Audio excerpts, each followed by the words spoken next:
required to have one. He didn't want to get that heat. We're I'd rather have that than this, trust me. No, it's 8 minutes after 6, and if we want to get out of here, we need to see what's on your, that Scott's going to be talking about until 11, and so, not really, not really. But welcome to the new year and the second year of our program. The reason we're getting here tonight is to introduce our new members and bring everybody back up to snuff on where we've come from, what we've done, what we haven't even quite got finished, but we are past those things and go forward. Because now is when we're going to get into the meat of everything. We've seen the existing conditions, good, bad, or indifferent. Those are what those conditions are. They've been vetted. We can now look at, next month, we're going to be looking at what progress they have made. Halsey and Levine will be here. But one of the things that we did before was we had meetings once every 4 months, and we can't do that if we want to get done by the end of this year. So we will meet on the 3rd Thursday of each month unless something untoward happens, so that we can take care of it. What you see on the agenda for tonight is kind of the way it's going to be. We have the minutes. They will be to you the Friday before our meeting. We'll have them done so that you can review them, and they'll be available online. So that if you have any questions or have any changes, we can take care of all of that stuff. I want to make sure everybody has all of the information they need ahead of time, so that if there are questions, we can get to them, we know what they are, and we can work through them. Okay, and one of the things is 6 o'clock meeting is a 6 o'clock meeting. It's not that we're going to do this to anybody, but if somebody comes in late, well, then it's going to show up on the minutes. If they leave, or if you have to leave early, you leave early, and it shows up on the minutes that you left early. That's the way business works. So it's not. What's the word I want to use? Punitive. There you go. No detention. We're not going to have I would detention. say punitive. Okay, because that's punishment. But sorry. That's where we want to go with it, to keep a very professional face on what's happening here.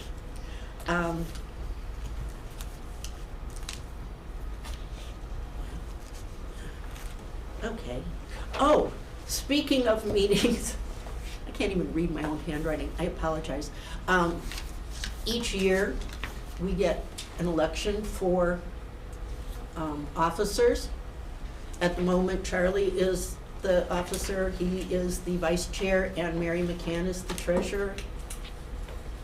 So that we have a succession. If something happens and I can't make it and Charlie can't make it, then Mary's here to be able to make it for that too. Well, those elections will be next month. Not mine. I've already been appointed. I'm here, you're stuck.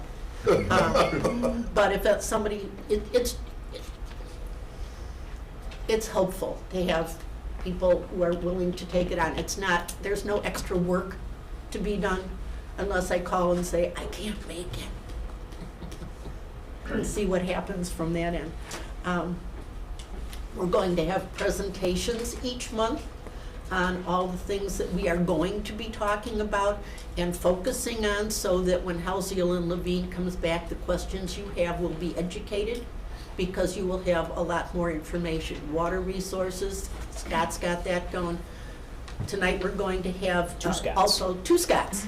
Scott Hennings, they just finished their program in transportation, so we can see how a plan starts, gets going, moves, gets finished, and who you have for it. Because we never had that kind of looking through it to see what it was that we were actually supposed to be doing.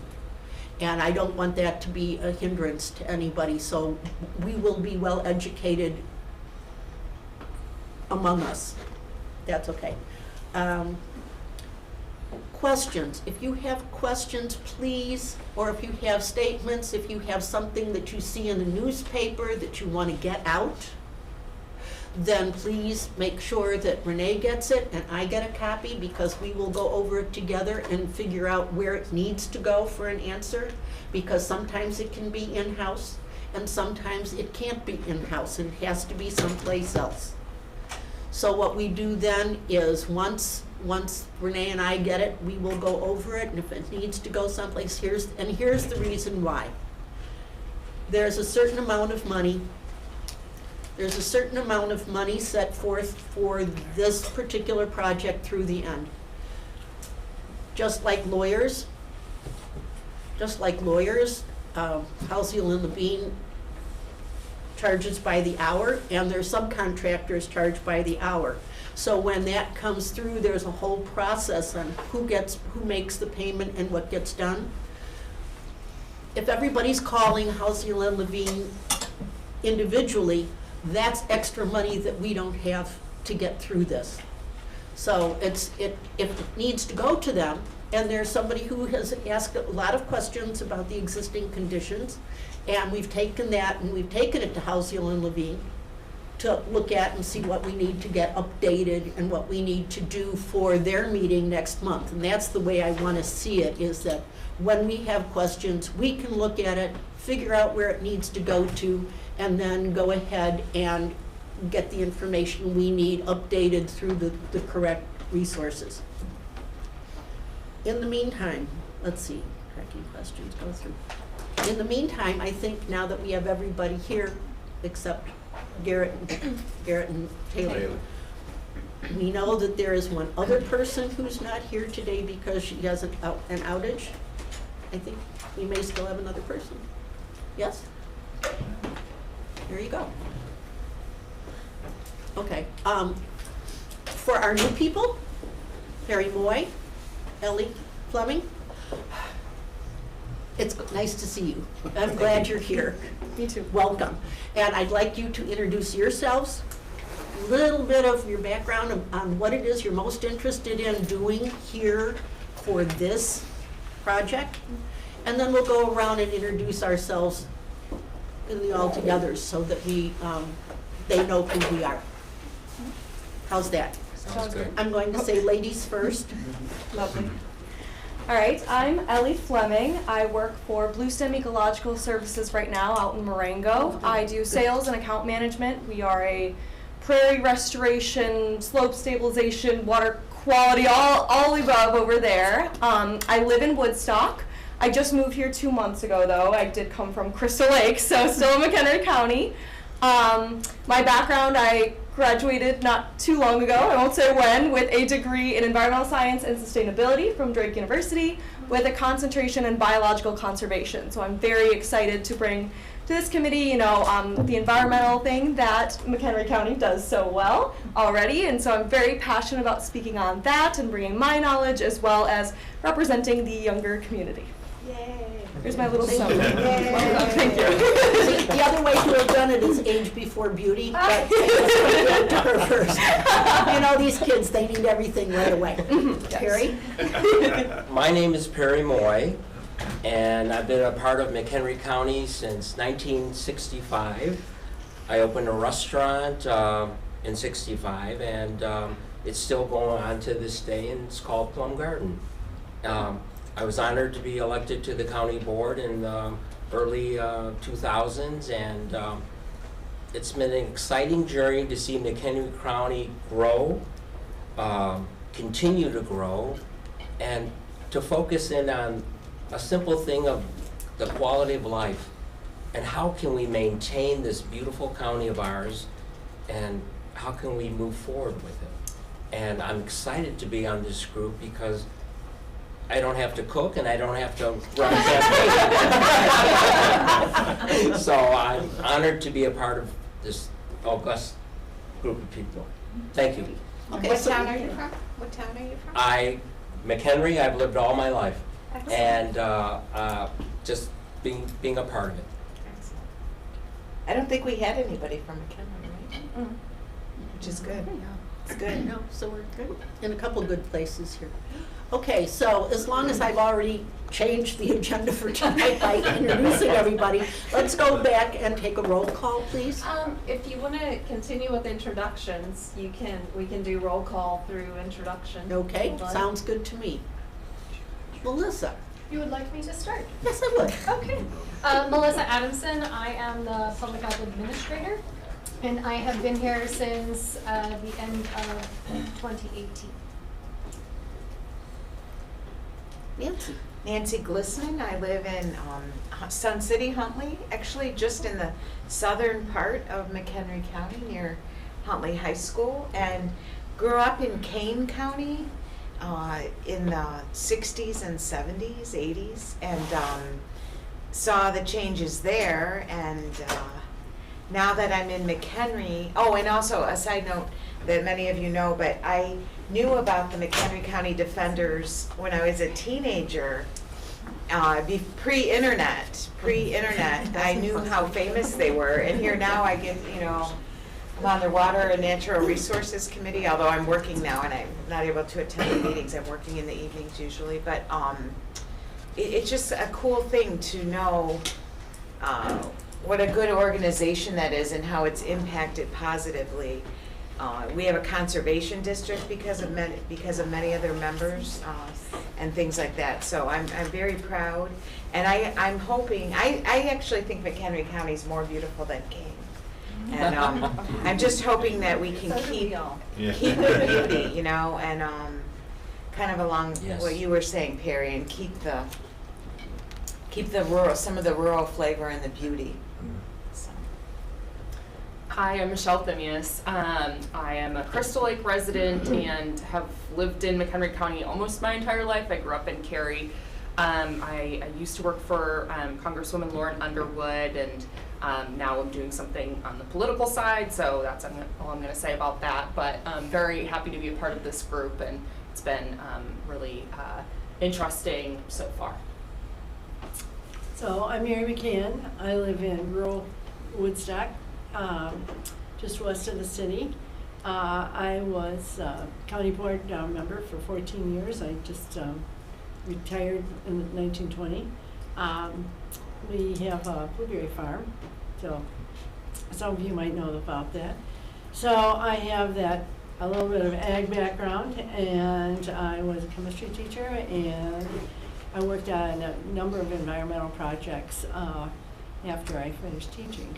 So I come with knowing a lot about the county, but with the environmental bent. And I'm Mary Donner, your chairman, but for 13 years I was with Hayes Suburban Bus, and so transportation was my silo, maybe you could say. But before that, I was in zoning and land use. I'm a paralegal, and estate planning. So that was for 17 years before that.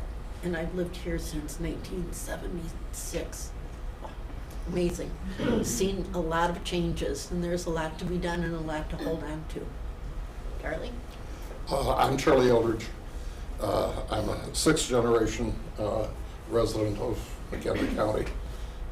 We still have the house my great-grandfather built in the family. My great-great-grandparents were the first couple married in Richmond Township. I'm educated as an economist. Most of my career was as a consultant to non-U.S. institutions investing in U.S. real estate. Early in my career, I was involved in the creation of 3 national parks, both on the conservation side and the development side. Since for a long time, I grew up here, and then for a long time I wasn't here much, and then I came back about 1990. Has been with the County Economic Development Organization since it was founded, involved in its infrastructure and transportation committee. I presently am the administrator of the county's enterprise zone. I'm a member of the county's ZBA. I do the economic development, help out the economic development of the city of Harvard. And I claim to be retired. You've never been busier. My name is Carolyn Campbell, a County Board Member, District 3, which includes my little corner of Crystal Lake, but right on the border of Lake in the Hills. A big chunk of Lake in the Hills, big chunk of Lakewood, and I'm trying to figure this out, but I think it's the western third of Algonquin from top to bottom. Was a trustee with the McHenry County Conservation District for 5 years prior to coming to the board last February to fill an appointment.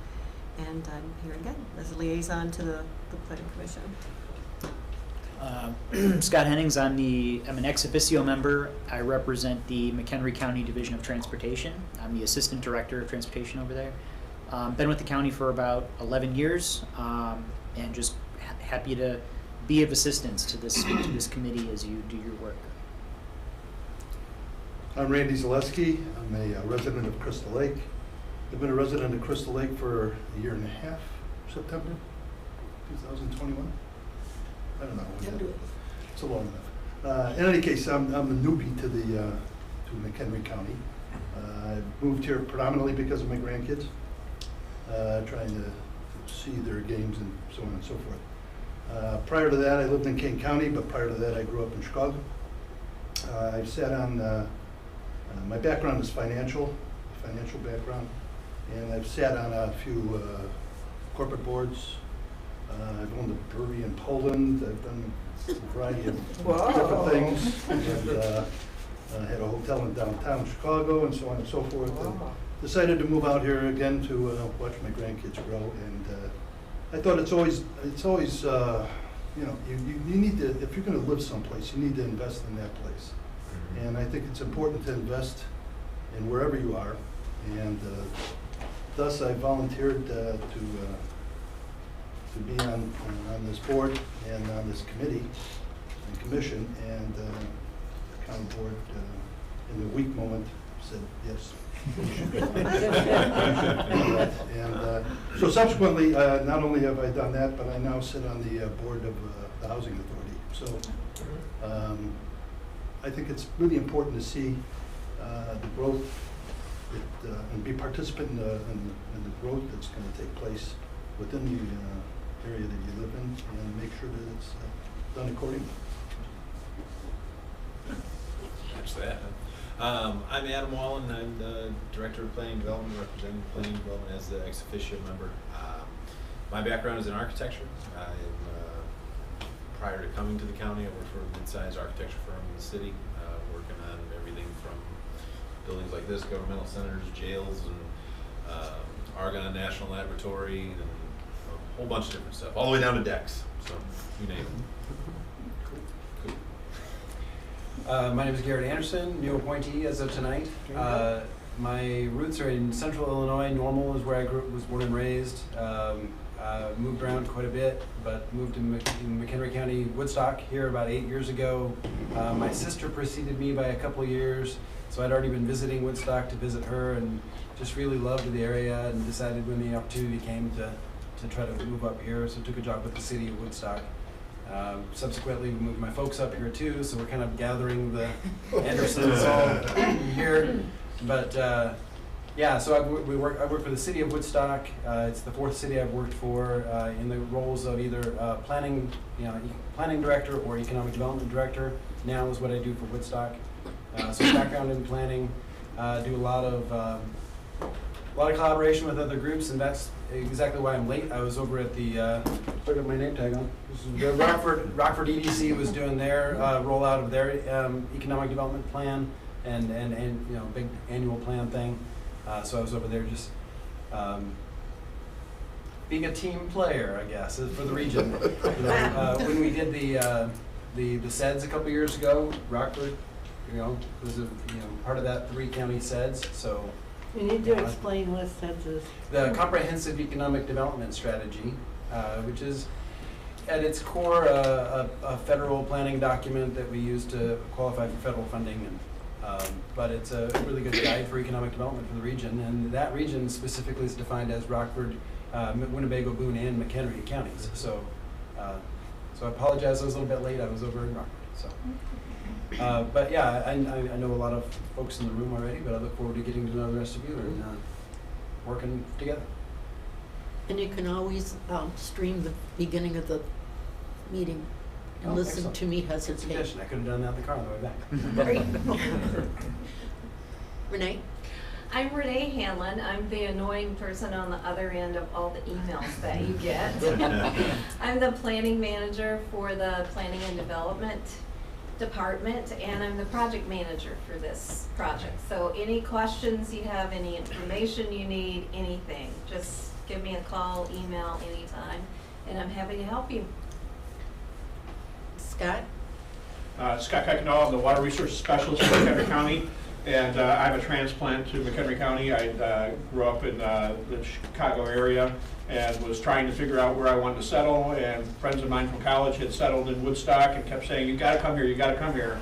And I went to a neighborhood party, and it was like right out of a Norman Rockwell painting. And it was exactly what I was looking for, and when I went to the downtown Woodstock area, it's one of the best examples of a working downtown city square that I've seen, and the amount of care that people have for both the city of Woodstock and the county really impressed me. It was what I was looking for, a sense of community. Our conservation district, the Land Conservancy, McHenry County, the environmental defenders, you have people that care about their community, and that's really what I was looking for, and that's what brought me here. So I moved here early 2000s. I did move away for a little while. Took a job at the planning company, but came back as soon as this position opened. I worked for, as an ecologist for engineering firms and planning firms for about 20 plus years. So I've got a lot of private business experience and a lot of planning background. So just happy to be here and happy to contribute. So now he won't have to reintroduce himself when he does his presentation. I've got a lot more to say about it. Well, if we don't keep up with time, we won't have time to say a lot. Peter? Hey, super quick. I'm Peter Austin. I'm the county administrator for McHenry County. I have no role in this RPC whatsoever, but I'm glad to be a part of this kind of reconvening and restarting. And my role really today is to say thank you. Thank you all for giving your time and being a part of this. I'm really excited for a year or two on the Regional Plan Commission and the work that you're going to do. So thanks for being here. Okay, so then next on the agenda is approval. One more person. Oh, Hi. I'm sorry. I'm here for Scott's spiel that he gives on water, and my name is Chris Grimm, and I live on the south side of Hebron. I've been living here 22 years. I was formerly part of the dual language program. I was a bilingual teacher in the county, and I'm done with that now, and I'm looking for more ways to get involved as a community member. I was a Peace Corps volunteer out of college. In high school, I was a beekeeper in Tunisia, and so I'm trying to figure out ways. So I helped women, supporting women in the role of being, in beekeeping. So I'm trying to figure out a way to, use my knowledge to. I also live on a farm, so I'm trying to, figure out a way where I can make myself more valuable to, to the people around me. I'm big into conservation. I live on the Nippersink. My mom has a big chunk of land there, kind of trying to help her with her legacy, in terms of, encouraging her to find ways to be part of some of these things. So I've got to kind of pass the torch and, start doing things more for my family and heading into my, senior years doing good things. Hi. Well, welcome. Thank you. Okay, ready? Approval of the draft minutes. Does anybody have any questions? Any motion to approve? I move. Second. And is there anyone to second the motion? Oh, sorry. Okay, then there is approval of the agenda. Does anybody need? No, I don't want to take a vote. I'm nervous enough. Yes, okay. Do we need to take a roll call vote? No, that's a voice vote. Is all in favor? Aye. All opposed? Anyone abstaining? Okay. Then we'll go to approval of the agenda. So Anybody moved. want to add anything? Any changes? Okay, Charlie Second. and Michelle. We've already had my chairman's comment, and so it's public comment. No other public here, and I think you've said what you wanted to say. Then, are there any reports, other reports? Let's put it that way. I don't think so. So, we're gonna skip old business because we're gonna get a whole presentation under new business of what we're going to be doing. And then we'll start with new business. Renee, it's up to you. Okay, so what I'm gonna do tonight, the last meeting that we had with Halcyon Levine, they went through their presentation of the existing conditions memorandum. There were 130 some odd slides. I've pared that down to about 60 slides. That's the best I could do, I'm sorry. But since this is review for most of you, I'm gonna go quickly.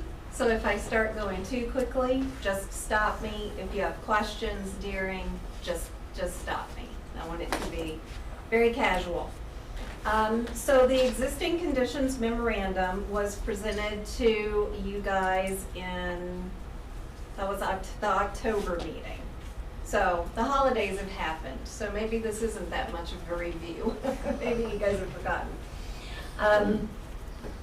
So the existing conditions memorandum is kind of a snapshot in time, and now my slides aren't moving, of where we are. There we go. Just a little slow. In the county as it stands now. So this was compiled by Halcyon Levine. Halcyon Levine is the consultant that has been hired to produce the 2050 plan. They're working with some sub-consultants in areas where they don't have the expertise that they need. Those sub-consultants are on the screen. GeoSyntech is stormwater management and water resources. And KLOA is a transportation consultant. MIA is a historic preservation consultant. And Solutions in the Land is an ag consultant. So, before we get into the existing conditions memorandum, I wanted to talk about the planning process a little bit. So, the planning process that we're following here is pretty typical. We had the kickoff meeting back in the spring of 2022. Then we went out and did stakeholder engagement meetings. So what that is we identified different groups throughout the county, like the Farm Bureau, the Housing Authority, different people throughout the county that had certain expertise in certain areas. The consultant met with those people, got their opinion on certain things, asked them what they saw as challenges and opportunities. So they put that information together with data from like Census Bureau data, land use data that we as staff provided to them. They put all that together and produced what is step number 3, the snapshot. And the snapshot is the existing conditions memorandum. So the next thing that happened, step 4, was to engage, to have public visioning workshops, to engage the public. And I think almost everybody here attended at least one of those workshops where we actually sat down with paper maps of the county and people told us, this is how we want to see McHenry County grow. This is what we think is important, and this is what we think should change, or these are opportunities. So right now, we just concluded step 4. So next month, we'll get into step 5, and that's when Halcyon Levine will come to you guys with kind of a framework of the plan. This is what the plan's gonna have. These are the policies that the plan is probably gonna put forward. And they will have compiled that from what they learned through the existing conditions memorandum process and those maps that you guys did. They have all the maps, they have all your notes, and they're working on putting all that together now. Then the next thing, once they do that, then they'll start putting together the future land use map. And the future land use map is a generalized map of the county that shows the way that we want the county to grow, the different land uses, where they should go, that sort of thing. So then that's gonna come to you after the existing conditions memorandum. They're probably gonna give you 3 scenarios, 3 models, and you guys will choose the one that you think fits what you've heard so far best. Then once we get that nailed down, then we start working on the chapters. And there's gonna be several chapters of the plan. Each chapter will touch on a different area: housing, ag preservation, transportation, whatever. So they'll start compiling those chapters, and then they'll bring each chapter to you guys. And you'll review that as well and give them your comments and feedback and approve those. Before then, everything is put together.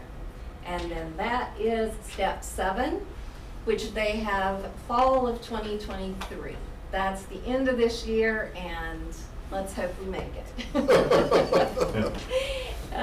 So after we get it all put together in the fall of 2023, then you guys are charged with holding a public hearing.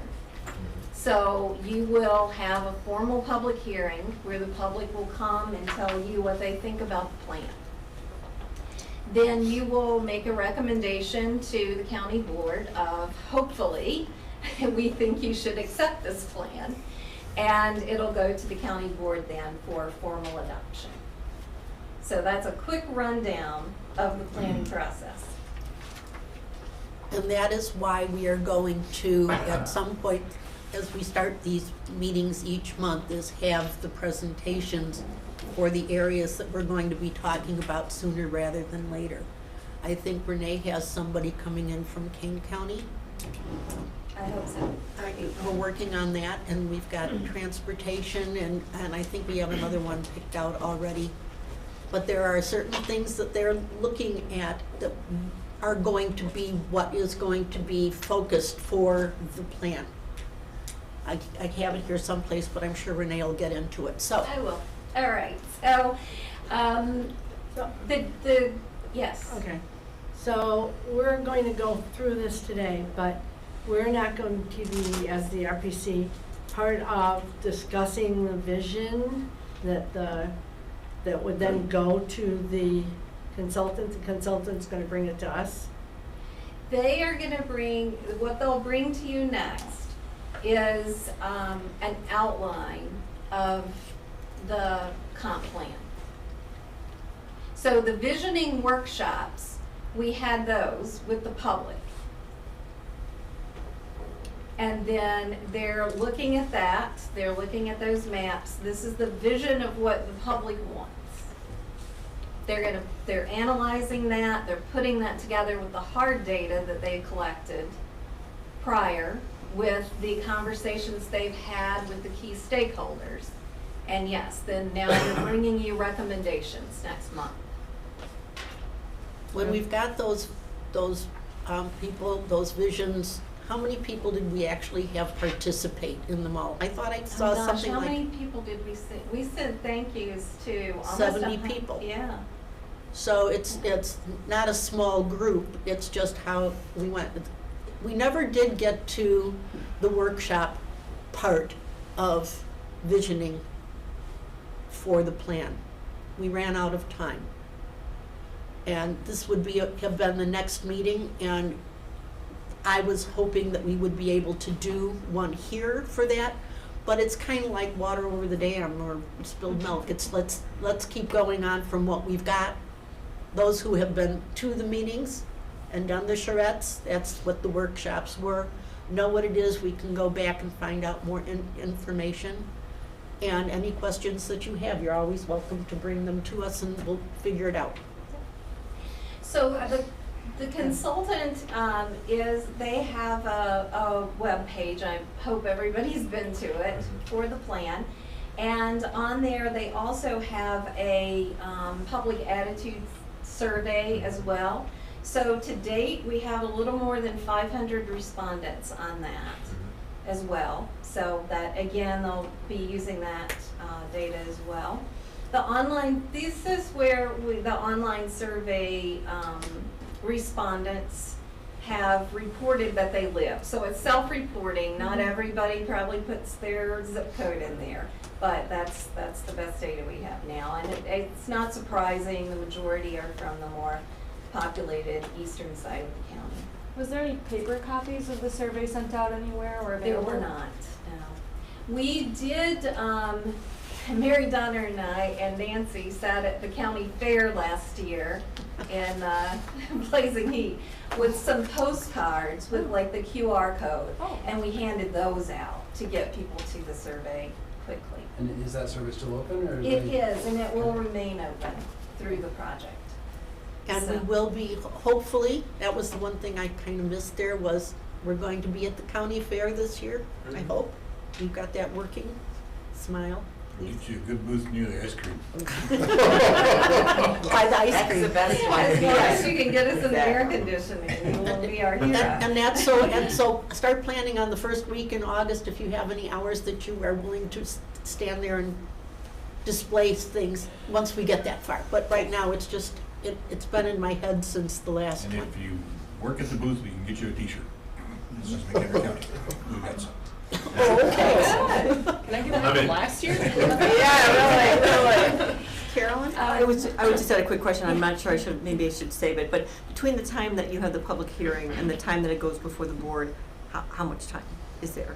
To like, if you get a lot of questions, or I don't think you will, Yes, but. it depends on what we hear at the public Okay. hearing, but if we have, if everybody's good, then the Then go. next time when we can get it on the agenda as soon after as possible. Okay. Is this a typical sampling source, or a sampling, is this a typical size sampling we would normally get in something like this? According to our consultant, they aren't disappointed with it. It's not the best they've had, and it's not the worst they've had. So I think one thing that was. Sorry, Renee, can you, I just I'm take sorry. Michelle for a second? One more question, and happy to save it till the end, but Nancy and I were trying to figure out, why are there 11 members of the commission when we started with 9? Yeah. Oh, okay, because we added 2. That just happened from the last meeting that there was, because sometimes people can't make it. It's always good to be more diverse, and we had to replace 1 member anyway.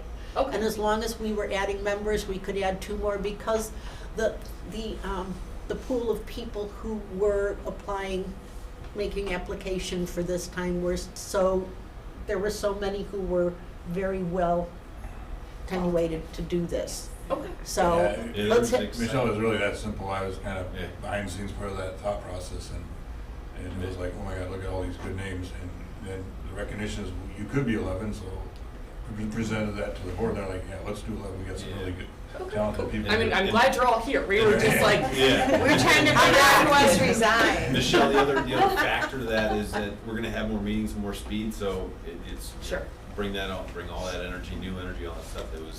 There was a lot of excitement behind that from the committee level. great, okay. And then on the board.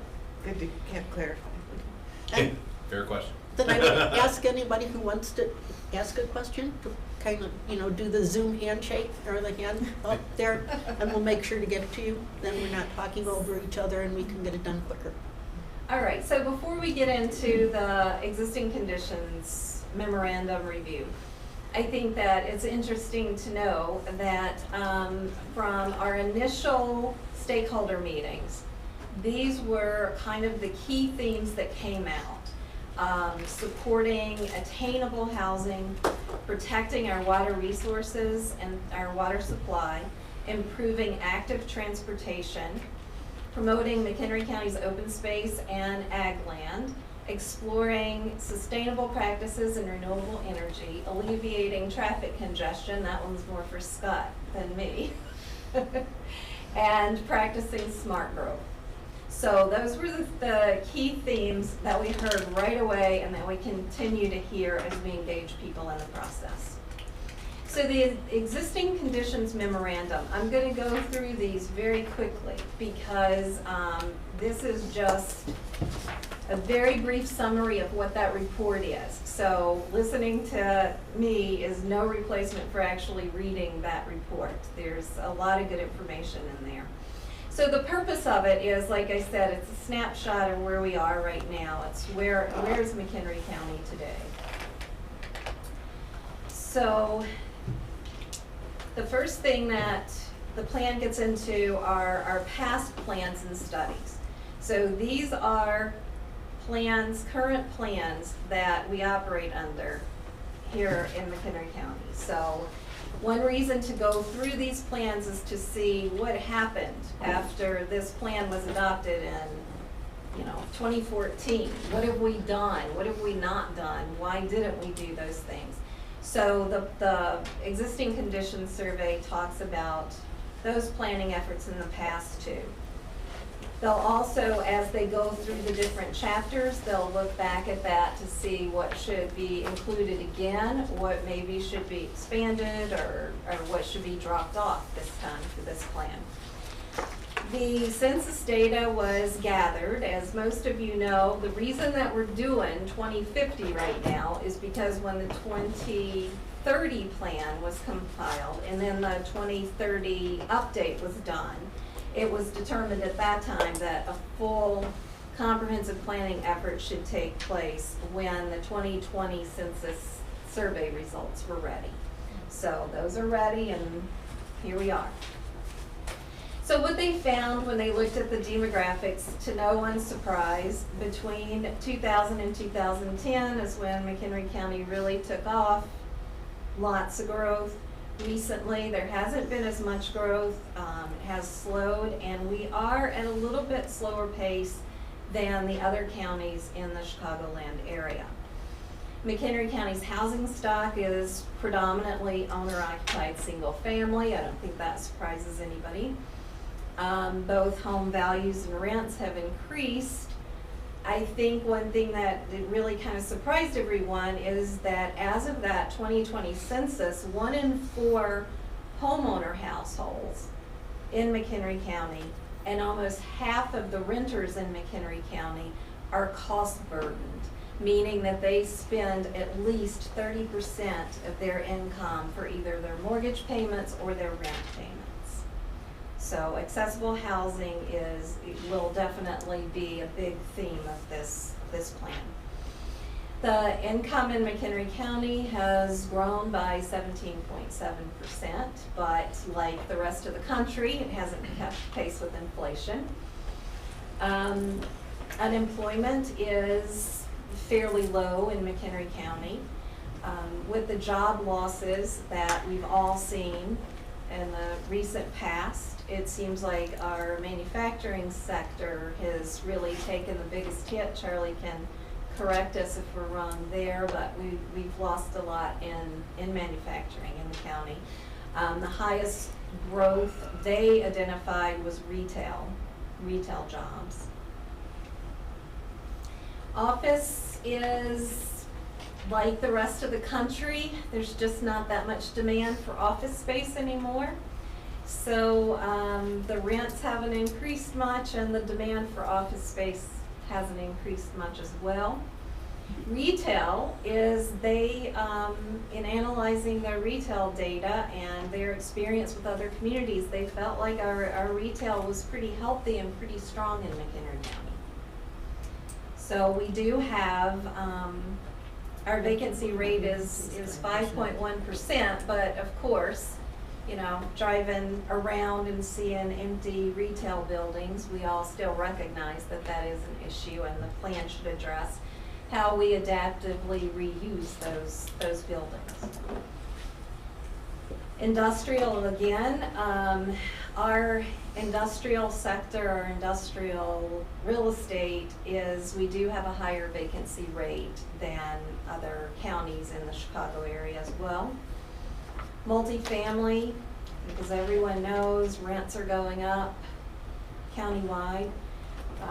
The vacancy rate for multifamily in McHenry County has decreased over the last 10 years. And one thing that was interesting when we met with the municipalities during the key stakeholder meetings, we talked to them about what their demand was, their zoning petitions that are coming in and land uses. And they all said that they're getting petitions to build multifamily. That multifamily is something that's in high demand in the municipalities and something that's gonna continue. Renee, what does Chicago MSA? The Chicago Metropolitan Statistical Area. And That's that a is where? sociology term. Is that? I remember sociology. Is that like the cloud, or That's is it the a real? Chicagoland Okay. area, yeah. It's very broad. It goes into Indiana and Wisconsin, and Okay. it's a big area. Gotcha. I just wanted to note on the multifamily that in McHenry County, really you need to look at two different markets. We have relatively little newish, what I would call market standard multifamily in the county, and that has almost no vacancy. We have a lot of older, well, not a lot, but most of our multifamily is older substandard multifamily, and that has quite a lot of vacancy. And some of it is vacancy for a very good reason, that it isn't a nice place to live. Nancy? I'm glad that they changed, because in the original one with the housing, they put that there was no new housing being built, and that was incorrect. And I noticed that they changed the wording, because there are some new, like the 3,700 homes in Stonewater and Wonder Lake, and I know in Algonquin, there's a few, they're in Huntley, and Yes. let alone some other. So I'm glad that they changed it, because I feel like that was totally incorrect to say that there was no new plant, Houses, yes, Yes. and we've seen that in our department. We've seen a lot of new housing starts, a lot of new single-family permits. In fact, tomorrow I have a meeting with someone that is gonna be doing a subdivision probably. So housing is coming back, Yes. for sure, yes. So my thought is that when they did that, Nancy, is they looked at what had already been planted and planned for and started. And they counted the maximum number, not what was actively being done, okay? So they used that as as an existing number from which to go beyond, okay?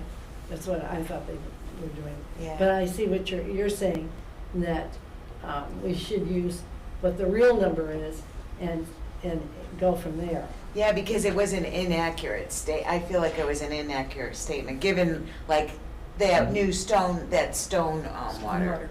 3,700 homes, and some other ones, I know the ones in Huntley are kind of add-ons to, and Algonquin kind of seems like. But Stonewater was planned way back for a long time. It's been planned for a very long time. And they just started building.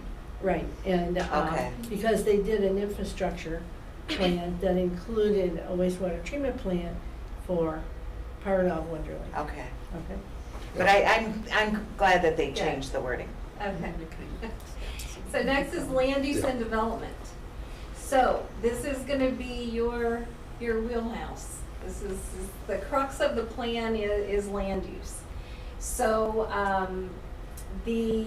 what they'll be examining is the existing land uses. We have an existing land use map. I'm sure you've all seen that. And these are the 12 categories that we use when we talk about land use. This is our existing land use map, so they will be updating this map as well. Municipal growth, what they found for municipal growth was pretty interesting in that, as you can see, and is expected, between 2000 and 2010, there was about 30 square miles annexed from unincorporated annexed into the municipalities. In the 10 years between 2010 and 2020, there was only about 5 miles annexed. And They, in looking at those annexed areas, they also determined that they were, especially the ones in those 5 miles, they were annexed, but they haven't yet developed since development has been so slow for us. So this is a map that depicts that. The incorporated, it shows the incorporated areas in 2000.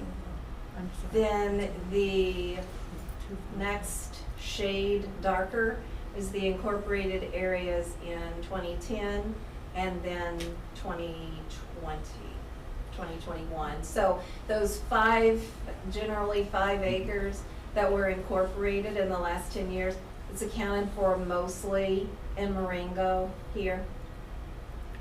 And where did that map come from, Renee? This map is in the existing conditions memorandum. And that's, Halcyon Levine prepared that's it. one, Halcyon Levine prepared it? Okay, Correct. so it's still going to be updated and fixed for anything that may be inconsistent. Correct. Correct. So I still contend, go back please, that the very first legend item, which is up to 2,000, is incorrect. Is incorrect for especially the northwest portion around Greenwood, Wonder Lake, McHenry.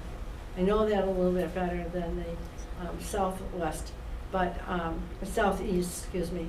But the boundaries are for those municipalities was just not that big in 2000. It's not that big right now.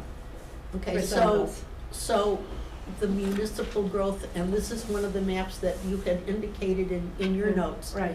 And Halcyon Levine has that information, then they will be correcting anything that they can, and we will be talking about that at next month's meeting. Okay, so it was, so Scott, I forgot to tell you to bring a map, but they handed them out today, and so I brought a map. You have an old version though, That's an old one. I'll get you an update. 2019, you need 2022. Oh, they gave me a 2017. But they were screwing with it. Right, but I actually have it on 20, I have the newest one. So, just It is, it's the scale. for purposes of not staying here until midnight, let's Yes, keep let's going, go. please. All right, so zoning and development regulations. So we're all here and we're gonna come up with a great plan of this is how we're gonna go forward. Well, then it's the UDO, the Unified Development Ordinance, which is our zoning ordinance and subdivision regulations combined, that actually makes your vision happen. So they, as part of this process, they will look at our zoning ordinance, and when we get the plan nailed down, they'll say, you know, your zoning ordinance supports these policies that you put forward, or they don't, and then the ZBA and Charlie will be rewriting the zoning ordinance if they don't. Same with the subdivision standards. So currently, in 2014, when the UDO was adopted, our subdivision standards changed and were made part of that document. We have, other than a very small re-subdivision, we haven't processed any subdivisions under that ordinance yet. So they also are gonna be looking at our subdivision standards too, to make sure that they can help us with what we wanna see going forward as well, and they'll give us recommendations of whether we need to change those or not. So, Renee, yes. was there any consideration for special service areas in subdivisions? Well, currently, that was one change that was made in 2014, is recognizing the need to have SSAs so that the county can collect money if they have to step in and take care of any public infrastructure. They included that in our subdivision ordinance. We just haven't, if the one that I'm meeting with tomorrow, if that goes forward, that will be our first one, where we actually will set up a backup SSA for any stormwater facilities or anything in that project. You need to tell them, the rest of the people, exactly what an SSA is. A special service area? It's a special service area to accomplish, and are you thinking of the, certain kinds of, wastewater treatment systems? Yes. For, stormwater control and management of stormwater? Right, Retention, detention ponds? And an important component of that is having homeowner boards that are responsible for that. That's a touchy yeah. subject, okay? Yeah. Because a person buys a house, he just wants hot water. He doesn't want to be on a board and control it. So, Well, and to finish So- this, it's the special service area is a taxing body. It you is. know, So yes. it'll have a time frame, and within that time frame, it pays off whatever money they had to use to get some stuff done. Just like the Right. TIF Yeah.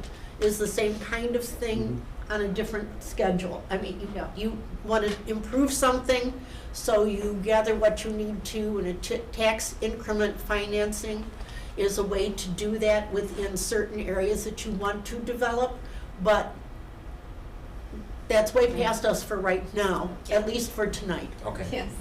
But it also is a continuous, it's for maintenance. And that's what, Correct. we lack those a lot, and so we need to start doing So that's those been together. solved, Right. hopefully. This is our current zoning map.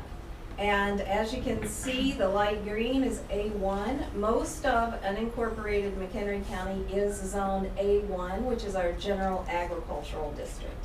So basically, everything in McHenry County is A1 until it isn't, until it goes before the zoning board of appeals and they ask for a change.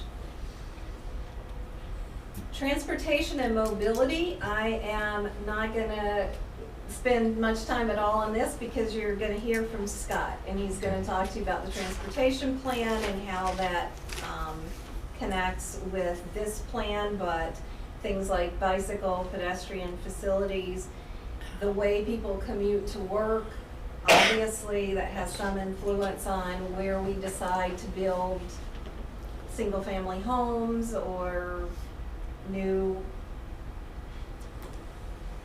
commercial centers and that sort of thing. So I'll skip on to agricultural resources. Everybody that we talk to in every group, farmland preservation, supporting agriculture is important to everybody in the community. And I think it's important to know that the last ag census was 2017. We're due for a new one, so we'll get, hopefully, before this process is over, we'll get updated numbers. But in 2017, McHenry County ag products sold accounted for about $164 million. Most of that is crop production. We used to have a lot more dairy and livestock production, which we don't have now. But one thing, I'm gonna skip forward a little, one thing that we are seeing more of, which is exciting, is agritourism. So there's a lot of pumpkin farms and those sorts of things. Farmers markets. Farmers markets, lots of flowers. It seems like these flower farms is kind of the latest thing. So we're excited about that. It seems like those small kind of specialized producers, that's something that people are really interested in and moving forward. McHenry County Community College has a program to help people get into the agricultural pursuits as well. So as Charlie can attest to, we see a lot of ag tourism facilities come through our zoning process because most of them do require special zoning. Water resources, that's another one I'm not going to talk a lot about because Scott Kuykendall is here and he's going to talk to you about that. But we've all recognized, and this group has talked about at every meeting, that one thing that really influences development is water, the water supply. And one thing that we have to be very cognizant of is protecting those water resources that we have. So Scott will talk a lot more about these sorts of things. I'm stuck again. No, here we go. Wetlands, this is a map of wetlands in McHenry County. Wetlands are another very important resource that we need to protect. We have a stormwater management ordinance that does that. But in planning, we do need to recognize that where we grow and where we develop and how that impacts these kinds of natural resources that we're pretty rich with in McHenry County. Flooding is another issue. The more development, the more impervious surface, the more flooding. We already have flooding issues that we need some solutions for. Green infrastructure, that is the plan that I think everybody has a copy of as well. That plan was developed to kind of show and support a way to take all of our preserved areas, all of the conservation district areas, all of the historic flooding areas, the wetland areas, and how to try to build a network of green infrastructure that runs throughout the county, which is important for flooding issues, for animal migration. So the green infrastructure plan is a standalone plan from 2012, but it's something that we certainly will rely on and look at when we're looking at development patterns. Conservation and open space, that's another thing that we hear a lot from people, from the general community. That's what we like about McHenry County. That's why we moved here, for the open space. And our conservation district is awesome at what they do as well. So the green, one thing that the consultant has brought to our attention is, especially with the green infrastructure plan, it accounts for the entire county.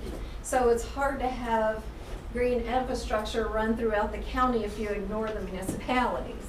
So only Crystal Lake is the only municipality that's adopted a green infrastructure plan.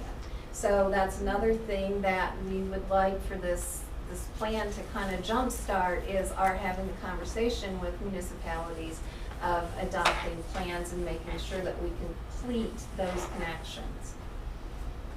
Infrastructure, this one won't be huge for our plan, because unincorporated McHenry County, most everybody is on well and septic.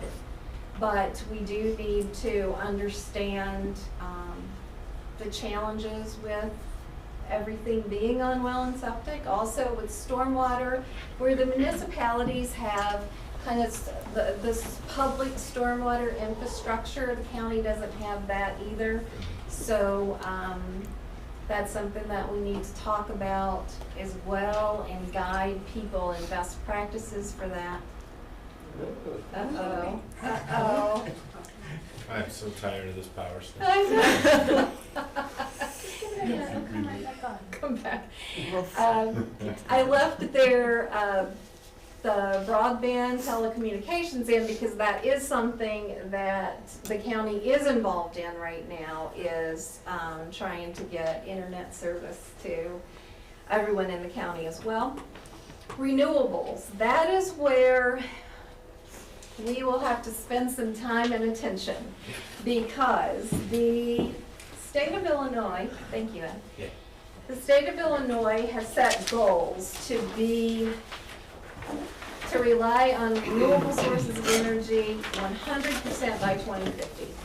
So with that, right now it's solar, a lot of interest in solar development, big push from the state for solar development.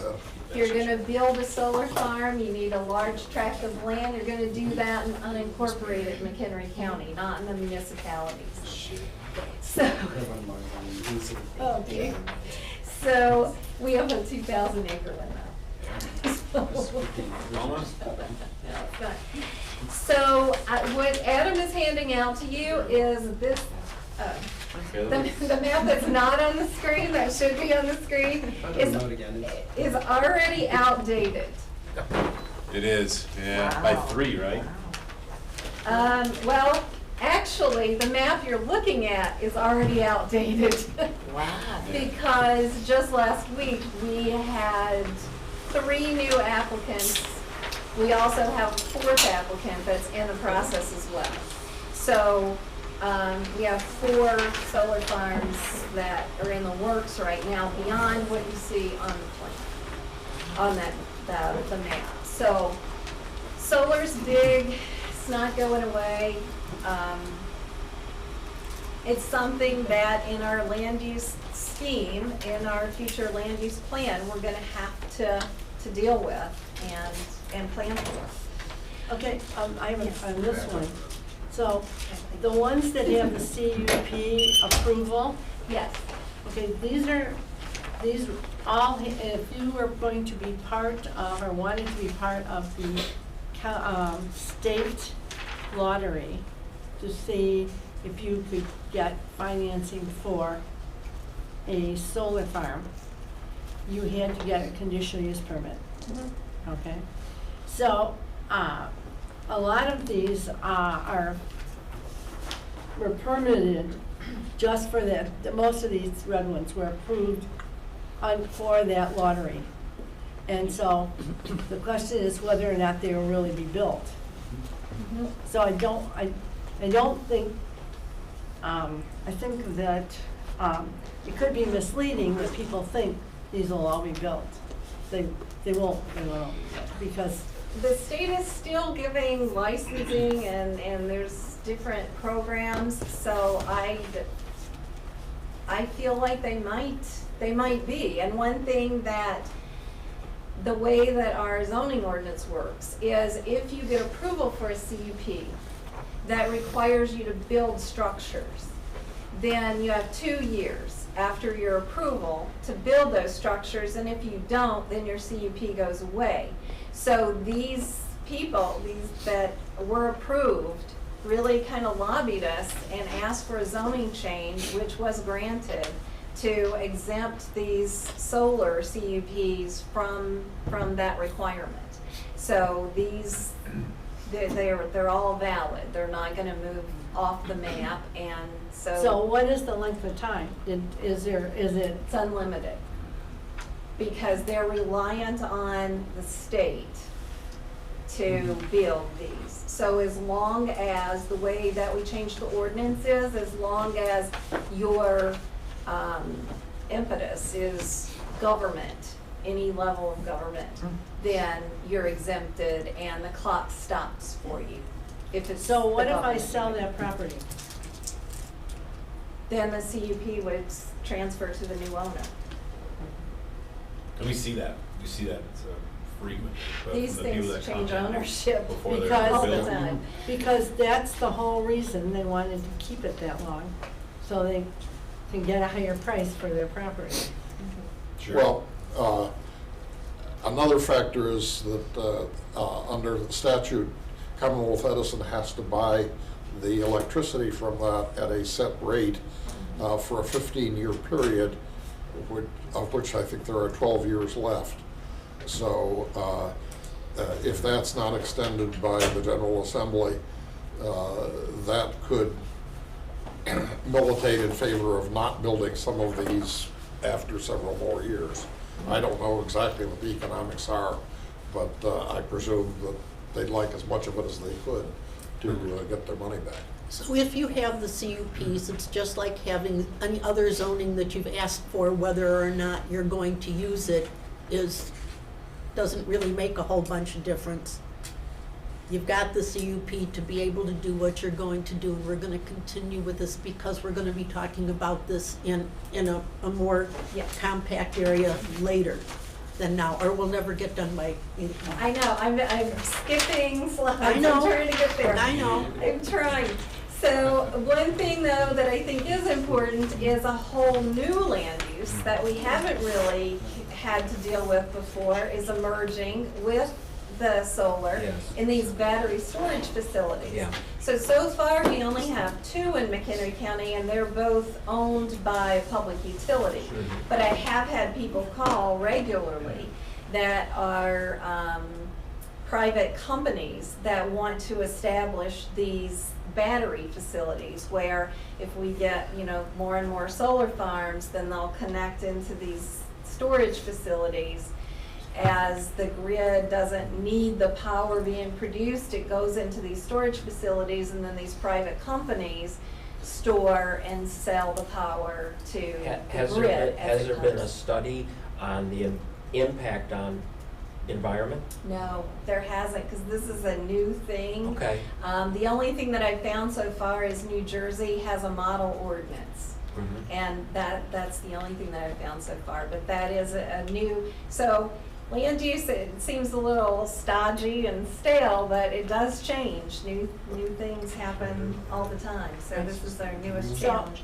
So Yes. on that, it strikes me that that goes directly to a problem that, and if that's where I think it is, and I didn't realize it was there, the impact on the environment is from water runoff from that whole facility.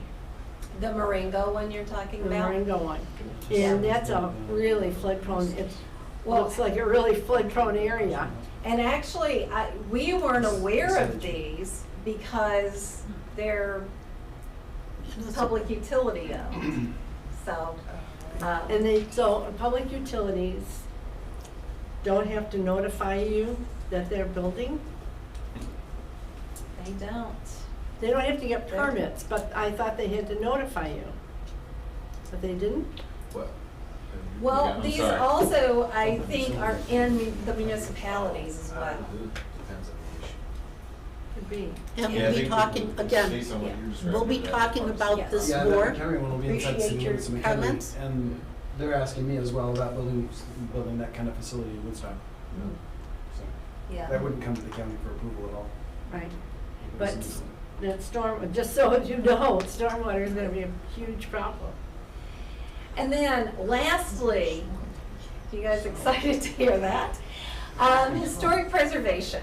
So this is something new for 2050. In the past, the county's comprehensive plans have never had a chapter specifically dedicated to historic preservation, but we felt like that's important when people talk about McHenry County and we like the atmosphere and what it's like. Well, we have to preserve those historic resources to maintain that identity. So historic preservation is going to be included, and kind of the main thing that the consultant is going to be looking at is the little red marks that you see here. These are unincorporated historic crossroads communities. Like, I always think of Alden because I pass by there every single day, twice a day, but Alden is a great example of that. It is an identifiable place, but it's unincorporated. It has a lot of historic resources. So they're going to be looking at those historic crossroads and how future development is going to impact those, and what we can do to curtail any negative impact. This slide I just always like to show because I just think it's amazing. Our Historic Preservation Commission, other than just looking at buildings, they also look at other things. And one thing is the stand of old growth trees in McHenry County. So this map, these are old growth trees from in the year 1873. And then what you see on this side is what we had left in 2005. So historic preservation is more than just buildings. Right. It's also our view sheds too, and our scenic drives. It's, like I said, I drive Alden Road every day, and it's beautiful. It's gorgeous. So our Historic Preservation Commission also designates scenic roads throughout the county. This map is also outdated, I just realized. Because last year, the Historic Preservation Commission dedicated Alden Road as scenic drive as well. So, I think one thing that's really important to understand is there's three big things that you might think, in looking at what we've talked about before, got left out. These things aren't left out. The way that we've tasked the consultant with drafting this plan, we have all of these different areas, all these different chapters, but they're all going to be looked at through the lens of public health, and Melissa has graciously agreed to join us here as the expert in that area, sustainability, and equity. So every single chapter will, I don't know exactly what it's going to look like right now, but it probably, there will be on the side, you know, this in the land use area, this is how our public health is going to be impacted by these policies. This is how equity is impacted, and this is how sustainability will be impacted. So, questions? You did it. Thank you. I felt like I was Yeah, racing. That's good. Okay, the next agenda item, I'll just roll right into it if that's okay with you, Mary. This will be quick. The next step. So I talked a little bit about it before. Next step, next month, Halsey and Levine will be bringing to you the key recommendations memo. So the key recommendations memo, I won't read it to you, but it's basically the preliminary or the draft set of policies and initiatives that they think the community wants to see included in this plan. So it's going to be basically the outline of the plan. So the bones of the plan. It's very important. So now I'm going to have to read to you. So, You have to be corrected. Exactly. So they're going to be bringing these recommendations to us. We should get them the first or second week of next month, so very soon. As soon as I get them, I'm going to send them out to you guys, so you have plenty of time to look at them and get your thoughts and comments together before you meet with Halsey and Levine at the next meeting. And this is, it's crucial, because this is where you guys, as our steering committee, really come into play, because you're going to tell us the direction that you want the plan to go and the policies and initiatives that you want included in this plan. And then that document will serve as the overarching guidance for all the different chapters and all the different components of the plan as we go forward and finish up the project. Much better. And I'm done. There you go. It helps to have nothing on the wall. There you go. So I have a question. And my question is, what did we learn? And I mean, DPC learn as expressed in the document, I guess, that about the county, because as you said early on, this plan is all about unincorporated area in the county, that can help us look at the vision that the consultants are going to put forth. I read most of it, and I'm still wondering what that vision is, how it's going to be created, because most of the information, or a good portion of the information, is based on municipal replies. And from what I read about who was interviewed and whatnot, we haven't gone back to my question about how did we not involve the townships. The only township, they had one meeting in a township, and it was focused on that map discussion, what to do with, what do you want to see on the map? But there are other challenges in the land use map, and their vision of what needs to be covered is not totally expressed, was not totally discussed at those workshops. So And 71% of this county is unincorporated. And the governing bodies for the unincorporated areas are the townships. And yet, they haven't been consulted, they haven't been talked to. And so I'm wondering how they're gonna put a plan together. I'm gonna hold you off for just a second. It's not, I don't think it's that they haven't been, but they haven't been perhaps to the extent that you find it necessary, and I don't disagree with you. I know that we've got, who is it who's starting to put it together? Is that Shaylin who's getting the supervisors together, or the counties? Recognizing that, and that was one of your comments that I recently received, Mary, and recognizing that and totally in agreement with that. I have had a conversation with Halcyon and Levine. I also sent them a contact list for all of the township supervisors to make sure that they have it. And especially when they get to the land use modeling, they have been directed that they have to make a special effort to meet with the townships. Because, I mean, that's the whole western part of the county. And it's 71% of the land. And as you said, everybody wants to preserve farmland. Well, you know, when I grew up, I was always taught if you're going to criticize, you have a better suggestion or a suggestion. So I do have a suggestion. And I think it would be helpful to everyone, but I'm just going to offer the suggestion. You tell me if you like it, you don't like it, whatever. And that is that every member of the RPC interview their township people.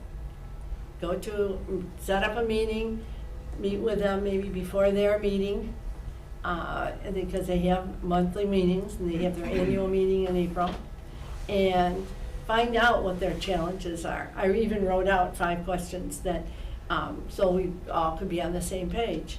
I think that everybody'd learn a lot because we don't know what those challenges are, and they are very land use specific for different regions of the county. And if you like the idea, let's go with it. But if you think it's too much work. And so I just thought of it this morning, to tell you the truth, so I. That's good. Submit it, we'll look at it, if there's any possible way that's okay with everybody, because there are so many people who live in Nunde Township or who live in Algonquin Township, they'd all be going to the same meeting if they did. Getting out to your. No, I meant just talk to the township officials. I understand that, Mary, and Okay. you're talking about every month there are meetings, but the people who live here all live, if you say go to where you live, they live predominantly in municipalities that are on the eastern end. How about having people offer or getting a list, and we'll check on that, of the other townships in the county that aren't represented by us? I mean, we aren't there, Well, so for your yeah. rural area. But please send that to us and we'll look at it and we'll get it back out to Okay, you. wait a minute. No, you Yep. need to stop because we need to keep going. Right, well, I think that we've been sitting here for a year, and frankly, I'm frustrated, and I'm trying to make a decision. My calendar's getting shorter than most of yours, so I'm looking at how much time I'm spending on things. And I think this is supposed to be some kind of an advisory committee, and this is the time to discuss those things and make a decision now. We keep putting things off and off. And look at this, we've spent months without doing anything. Mary, So, everything, and I did make you arrangements. may stop now. All right, I'm done. Good, thank you. The reason is, we only have a half an hour. This is our first Oh. meeting. I We're didn't gonna realize ch- we were doing Well, you 2 weren't hours. here at the beginning I of 6 know, o'clock sorry, when I we got talked stuck about by it. the train. So the answer is, yes, we'll get to it. Yes, we'll look at it. Yes, there are things to do. It's this year. It's not last year. I'm as frustrated as you are, and I think the county was as frustrated as it could be because it asked us to reevaluate and restart. That's the other reason we're going back over this to some extent. I think Renee has done a good job of trying to fill in the spots, because I know there were things that you asked for, and I asked her to incorporate them. I also asked her to have Housley and Levine give us back information if there was anything else we had to do. And their meeting is next month, when all of these questions and all of this extra conversation may be able to be done once they're done with their presentation. If that's what you would like to do and talk about that, or have anybody here to talk about that, we can put that on the schedule, and that'll be the people that we talk to. But we have to have a structure, and trust me, I'm as Okay, frustrated as everybody else. We have to give it a little bit of time, now that we're not meeting every 3 months and doing nothing. Okay. Okay. I'm just trying to connect it to vision. I know, I understand. I appreciate it. Thank you. So it's 7:30. I will volunteer. No, if- you can't. I can do my presentation, No, or actually, what we did was, we talked about, I did say about starting at 6 o'clock. I did not say that we would leave at 8. If we have more to do and more to talk about, we're gonna stay here. I agree. There's no reason not to go ahead. I will But- be very quick. But this one is just, it's a meeting to get a jump start on this year and the things that we're going to be talking about. I thought the meeting was till 9. Okay. Yeah, she better like that, so we're okay. Yeah, okay. Carolyn, for just a second. Yeah, I was just gonna say, just because of committee structure kind of thing, I mean, I think we're all looking in one direction, but Mary's really trying to run the meeting, so if you really want to speak, you really need to make sure she gives you the option to speak. Don't just, keep conversations centered, don't have sidebar conversations. And when I hear that Renee has to skip slides because we're talking too much about something because Mary isn't able to control, have the control over the meeting, I'm frustrated because I'm not sure what we're missing. And this was supposed to be a really good reintroduction to what we're trying to get done so that we can get on the same page and move forward. I understand that there is a huge amount of frustration coming into this. But we got to get past this information so that we're all working with the same information. And I would rather you not go quick, because Yeah, I agree. every time we do that, then we lose out. So we need to let Mary run the meeting and then just stay focused and we'll get to some of these things that we're very concerned about. Thank you. Sounds good. So again, I'm Scott Hennings. I'm the Assistant Director of Transportation with the McHenry County DOT. On a parallel path, the McHenry County DOT is doing its 2050 transportation plan. It's a separate document led by a separate consultant group, organized by the DOT. However, we want our plan and this plan to be coordinated and to talk to one another, make sure the recommendations are consistent, more or less. So I'm going to go through sort of the work we've done to date. We started about 6 months before P&D started on their plan. However, P&D's already caught up to us and actually probably has surpassed us in terms of the output so far. So what I'm going to go over primarily is the public engagement we've done to date, as well as some of the existing conditions that we have done so far. So feel free to jump in if there's things that you want me to expound more on. But again, I want to get to Scott's presentation because I think his is going to be more interesting than mine. So, Yes, but yours is finished and we never got started, so Right. there you go. So this is just a timeline, and again, I can share these slides after, so you can read it more at your leisure. But a little bit of the timeline, we started back in fall of 2021, doing a lot of engagement with stakeholders. We really tried to get out in the community, just like P&D did with their plan, to talk to people about what their priorities are. We didn't want this to be a DOT plan, we wanted this to be a county transportation plan. After talking for a year with people, we came up with this vision statement. I'm gonna read this because I think it's important, because this kind of sets the stage for everything else in the plan. McHenry County envisions a future multimodal transportation system that is complete, connected, and safe for users. The system is accessible by all, and people and goods move to, from, and through the county efficiently and reliably. The improvements made to achieve this future system need to also protect our most important environmental resources. So it's a mouthful, but I feel like it summarizes a lot of what we heard from the public debate. We came up with some goals for this plan. And again, all of our recommendations for future projects and priorities are going to be based on these goals. Hopefully multiple of these goals, not just one or two. The first one is Vision Zero. So for those that don't know, at the federal level, there's a movement called Vision Zero, which is basically what it means is it's unacceptable to have anyone die on our transportation system. No one should be dying in crashes.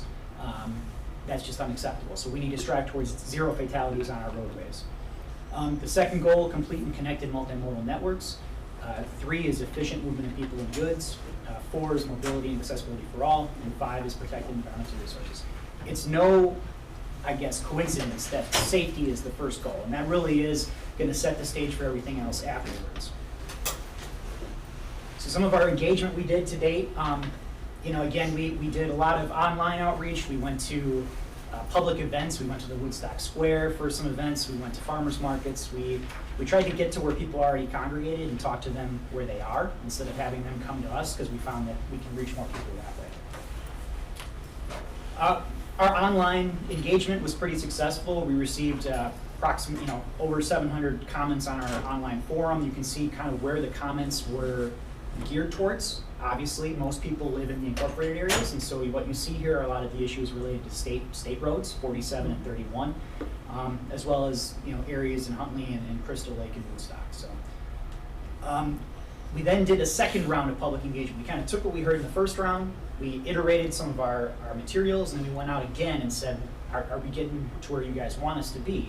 So last summer we did a second round of engagement. We heard from, again, a ton of people, asked them to give us their input on various things: roadway safety, bicycle and pedestrian projects, transit, blah, blah, blah. And again, we heard from a lot of folks around the entire county. And each one of these dots, we have comments that correspond to these dots, which you can then read. All this is on our website if you want to read further. How the 2 plans fit together. So really, again, I just mentioned, hopefully it's my goal that our executive summary for our long-range transportation plan can fit nicely as a chapter for the 2050 comprehensive plan. That's my vision, that's my hope, is that the plans will be so seamless that we can slip our summary as a chapter in your plan. We'll obviously expound more in our own plan on the transportation side of things, but people shouldn't notice that they're 2 different plans. They should speak to one another. And I want to mention first, so there was conversation about incorporated versus unincorporated, right? So it's correct that the county really is focused on land use in the unincorporated areas. However, I work for the county DOT. We have county roads in the incorporated areas as well as the unincorporated areas. So for us, that doesn't matter whatsoever. Our transportation plan is looking at the entire county area, not just the unincorporated areas, but also the municipal areas as well. So some strategies and ideas. So we looked at traffic congestion. So we took a look at where we are today, traffic levels, which is on the left, as well as what we expect in 2050, how the congestion will change over that 30-year period, to then figure out, okay, what are some projects we need to do to address some of this congestion that's going to occur. You can see in red some of the roads that really increase in congestion between now and 2050. A lot of them are state roads, but not all. You'll notice McHenry Avenue, a local road in Crystal Lake, owned and operated by the city of Crystal Lake. That's going to be a failing road by 2050 unless something is done to address that congestion. And that could be a lot of different things. It could be transit, it could be a widening project, it could be other solutions, but it is kind of eye-opening once you start to realize these aren't just state and county roads that are going to experience congestion, it's local roads as well, township roads as well. Some roadway ideas. So we kicked off, okay, what do you want to see more of at intersections? You want to see more signals, you want to see more roundabouts, are bypass routes a priority for people? They obviously all have their own pros and cons, but we wanted to hear people and their ideas. And again, you can go on our website and hear sort of the feedback we got on all of these ideas. We looked at safety. So what you see here is kind of an alarming map. But what this is, every red dot, that's a fatality. Oh my gosh. Right? So on average, we have about 15 to 20 people die on our roadways every single year in McHenry County alone. So it's bad. And the A injury crashes, for those that don't know, A injuries, basically you're lucky to have survived. Those are where you could have died, but you probably were lucky that you did. So everything in red or in orange are essentially the crashes we most want to prevent going forward. So Scott, what time frame is this? I believe it's over the last 5 years. Yes, Wow. it's a 5-year period. So it's from 2017 to 2021. Does that include the motorcycle accidents It includes too? everyone, including cyclists and pedestrians as well. So a lot of these reds you see are pedestrians that were struck by vehicles. So again, we didn't want to alarm people, but we want to make sure people understand that this is a focus, and we are going to have to do something to bring this number down to 0 at some point. In order to do that, here are some things we proposed. So do you want us to put more in the rural areas of the county where we see a lot of these fatalities happen? More flashing warning lights, more turn lanes at intersections, traffic control, roundabouts, things like that. So we really dived more specifically at, okay, where are we seeing the greatest increase in fatalities, and it was in these high-speed rural areas. What can we do to address those issues? Some more possible ideas: rumble strips, lighting, wider shoulders, people can correct if they go off the road. Focus on bicycle and pedestrian crashes as well. See, what you see here was just what you saw before, but kind of geared down just to cyclists and pedestrians. And again, what are some things we can do on our system to make sure we reduce those crashes as well? Things like bike lanes, separated paths along the roadways, things like that. I'm not going to go into that. We also looked at freight. Even though freight's not as big of an issue for us as it is in the rest of the Chicagoland region, we wanted to make sure we gave it its due, and we took a look at what are the truck percentages on various county and state roads throughout the county. What you see here a lot is in the Marengo area. If growth does occur down in the 2390 interchange area, additional roadway upgrades are going to need to be done in order to accommodate that increased freight. And then we took a look at transit. So people forget about transit a lot of times because not a lot of folks use it out here, Metro being the exception. But we wanted to make sure that this plan addressed what the future transit needs of the county were. So what you see on the left is what exists today, all the bus routes in McHenry County as well as the Metro line.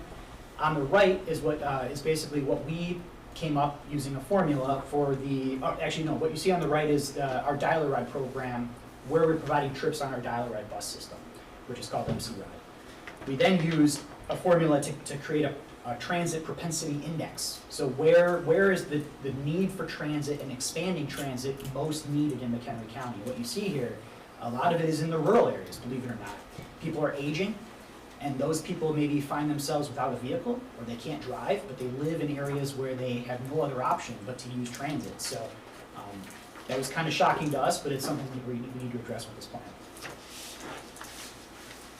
So what have we been up to? So here, this kind of goes through what we've done to date. A lot of it is summarizing what we've heard and identifying future trends. So right now, our consultant's giving us different memos on various issues like electrification of our roadway system, right? So what is the system going to look like in 2050 when all of our vehicles are electric? How is that going to impact our funding scenarios in 2050? Those are all going to be sort of separate chapters of this plan. And right now we're going through and we're reviewing those memos that are provided to us, and they'll end up in the plan itself at the end of the day. And then what's next? I'll let you read it, but basically early spring we want to have a draft plan in hand to then take to stakeholder workshops, including this group. I'll come back at a later time and provide the draft plan, take feedback from this group and others. Then we'll do a larger public engagement effort in the spring, kind of late spring, where we'll post it to our website, ask people to provide comments, maybe do a survey on what they like about the plan, what they don't like. So that gives us time to then revise the plan before we hope it's going to be approved late summer, probably fall, if I was being honest, probably at the same timeline that the 2050 comprehensive plan would be approved. That's our goal, is to have these both kind of come forward to the county board at more or less the same time. We'd hate for one to get too far out of the other. So that's all I had.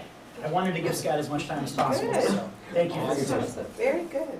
So this is to show you, and I asked Scott to do this particularly because the Transportation Committee, which consisted of Charlie, Scott, and I, got this done pretty well, close as far as there's not a lot you can do about a state road unless the state wants to do something with road. You can request, but it all has to go through IDOT. IDOT requires X number of, they do it, I've been to so many meetings and sometimes it goes out 5 years for something before it's gonna get done, and they actually put the money out and say, go ahead and do it. Well, to put that a different way, just like the county can't plan land use for Crystal Lake, we can't go and do a transportation project on a Crystal Lake road or a Woodstock road. That's up to them to be able to take those steps. However, the county can be a guiding force, right? We can set priorities, We have a lot of funding at the county. That's one thing we're really good at, is putting money towards priorities. And whether it's on the Metro system or the PACE system, we've done it in the past and we're gonna do it in the future. Sorry, Mary, I cut you off there. No, that's perfectly okay, but I wanted you to see when something is being done right and engaged and focused, this is the kind of thing that can get done. Yes, sir. I just wanted to give a big round of applause to Scott, because never before, in none of the other planning episodes of this county's ever undertaken, has there been any attempt to integrate the transportation plan with the land use plan. They've been done completely separately in the past. That's challenges. Doing one coordinated plan is not easy. We still have 2 plans, but we're gonna try to coordinate as much as possible. That's something Adam and I and Renee have really prioritized, and we need your help making sure that happens. Thank you. Thank you. Thanks. Thank you, thank you. Scott to Scott. Now to the other Scott. Yep. Hey, Scott. Kuykendall. Oh, you've got the. Yeah, just use last names, that's easier. Scott H. This is like Mary D. Mary. Oh, this one? Mary 1, Mary 2. Yes, I will send it to Renee, she can send And it. she can send it out to everybody. And you Thank said you. that transportation, like. All of that is. Yes, okay. I don't know, did you send those out then? I did do the committee, but I didn't realize, I forgot to probably send it to you. Yeah, that'd be But great. I'll make sure I do that. Because that was probably more complete. Mary, will the slides that Renee did be available as well to review in email? I'm sure that they can be. Okay. Yeah. Because I know the whole document, the memorandum is available, but I like the Right. condensed version as Housing well. Ravine slide, the original 150. Yeah, no, the 136 document, yeah, I have that one, I meant the slides, like, if, just for referencing. No, the Hassel and Levine had 115 slide. Yes, I was up until 11 reading it last night, Yes. so I'm familiar, And but so I'm we asking got it about the down like slides, to yes. 65 of them with some. With the additional- condensed, yeah, I just like that for We reference can as get well. that out, we can get that out. That would be We'll get awesome. Scott's one out to you. Yeah, that would be awesome, Thursday. just for cross-referencing. Give us Thank you. until Monday, because everybody's got to catch up on. Oh, yes. Yes. Thank you. Okay, Scott Kuykendall, sir, Scott. Mr. K, Scott. how, Mary has a question. will 45 minutes do it? Well, yeah, I was gonna say, I actually thought I was gonna have like most of the meeting, to be honest, so I had timed myself to be like an hour. At this point, I don't think we wanna go an hour, so I'll try and skip through as much That's as I fine. can, or we could do it at another date. Well, how about if we start now, do as much as we can in the 45 minutes until 8:30? And then if we have time again between now and when we're finishing all this, I mean, we've got 7, 8 more meetings that we can do. But it's just to give people an overall idea, to show what we're doing, so that when we're doing this ahead, so that when Housing and Levine comes back with what it is they want to talk about in these different sessions, we've already heard what the county is doing, and we have some questions right from the get-go. That's the purpose of doing this kind of thing. So it doesn't have to be really dug down to the deep six, but we do like to know pretty much what we're working with. Okay, well, I'll try and get through this as quick as possible, and I do think it's really important that we all understand water, because every time I talk to an individual, what you think of water is very different than what you think of water, and so we all need to get on the same page, we really do, and so it's important for us to cover this information, so I appreciate the opportunity and the interest. I've heard from the very beginning that water is one of the main concerns that the commissioners have, so I really appreciate the opportunity to share what we've been working on and water resources in McHenry County. And thanks, Scott, I appreciate you. Abbreviation, but I do want to give you credit, because I'm just so impressed with the caliber of people that you have at McDOT, yourself and many of the others. I think we're very fortunate to have the caliber of people that we do, and it gives me pride to be a member of the county. So thanks. Thank you. So I'm Scott Kuykendall, I'm the Water Resource Specialist for McHenry County. I help oversee our scientific research into water. I help with public policy. I help maintain the county's environmental compliance with the IEPA, and then I do a lot of public education and outreach. We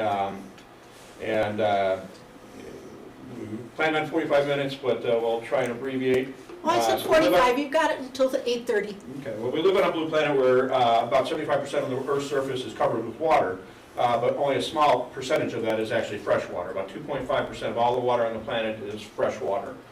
Most of that is actually locked up in the ice caps, and when the ice caps are melted, it goes into the ocean and becomes salt water.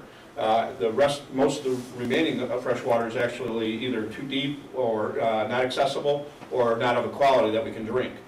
So only about 0.007% of all the water on the planet is actually fresh water that is available for us to use. And we need to share that water with a lot of other species and a lot of other people. We currently have 8 billion people on the planet that we need to share that water with. And unfortunately, our actions are impacting that 0.007%. Water is necessary for all living things. Whether you're in the tropics, the tundra, or the Midwest, water is necessary for every living thing on the planet. And it's also necessary for all economic development. Nobody's going to invest in homes or businesses if they don't have access to safe, clean, reliable, and affordable water. So water is the economic driver for McHenry County. And 0.007% of all the water on the planet is actually a large volume of water, but it's not evenly distributed. So some areas do not have access to the water that we have, so we're very fortunate to have what we have. And it can be a sustainable source if we take care of it. So this is a profile view of the geology of northeastern Illinois. So we have several different aquifers that we tap into here in McHenry County. The main aquifer is in layers of sand and gravel that was deposited as glaciers came and left, deposited a lot of material, including a lot of sand and gravel. And up in McHenry County, we have a lot of sand and gravel. So when it rains or snow melts, water infiltrates down through the sand and gravel particles, the pore spaces, creates a water table, and then we can drill down and pull water out. Below that is a layer of limestone or dolomite. That is a hard, rigid rock, so it's not porous itself. It can have lots of cracks and fissures, and if those cracks and fissures are lined up just right, it can hold a lot of water. So these two zones are recharged locally. Then we also have multiple layers of sandstone that can serve as aquifers as well. The main aquifer we tap into is this middle one. It's called the Ironton-Galesville. This bottom one is called the Mount Simon, and it is mostly saline. There is a thin layer of fresh water at the very top of that we may have access to, but it's a very expensive potential source of water. But it's not being used anywhere in the region that I know of. So here in McHenry County, we've got a lot of water. You can see where we are up in northeastern Illinois. We have a lot of water compared to the rest of the state. Most of these blue areas downstate are impoundments, where they've dammed up streams or rivers. That's a very expensive source of water, all kinds of water quality problems associated with that. But we get our water from groundwater, lakes, rivers, or reservoirs. But up in McHenry County, 100% of our drinking water currently comes from groundwater. So this is a closer view. All the blue here is Lake Michigan water. All the different colors of brown are different types of groundwater aquifers. And then only two areas get water from the Fox River. So Elgin gets most of their water from the Fox River, and Aurora gets part of their water from the Fox River and part of their water from the deep bedrock aquifers. And this is showing, once again, the distribution of our aquifers in the state. And I want to emphasize this because what we have here in McHenry County, we have access to all three aquifers. Most of the rest of the state does not have access to any aquifers, let alone all three. So what we have here is special, and it really would be criminal for us to jeopardize what we have. So when we talk about groundwater, it is every time it rains or snow melts, water is infiltrating down, recharging the groundwater table. Water is not just sitting still underground. It is constantly moving. So it's moving from high ground to low ground. And it's providing a base flow of cool, clean water to our lakes, rivers, streams, and wetlands. So this, in a natural situation, most of the water that lands on the ground is actually going into the ground.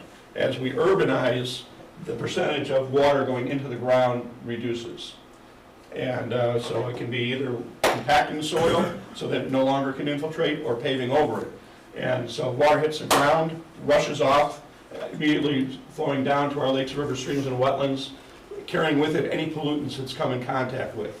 And then it creates a flood stage followed by drought, flood, drought, flood, drought. So instead of a base flow of cool, clean water, maintaining a steady base flow of cool, clean water, we've completely altered the hydrology in our built environments.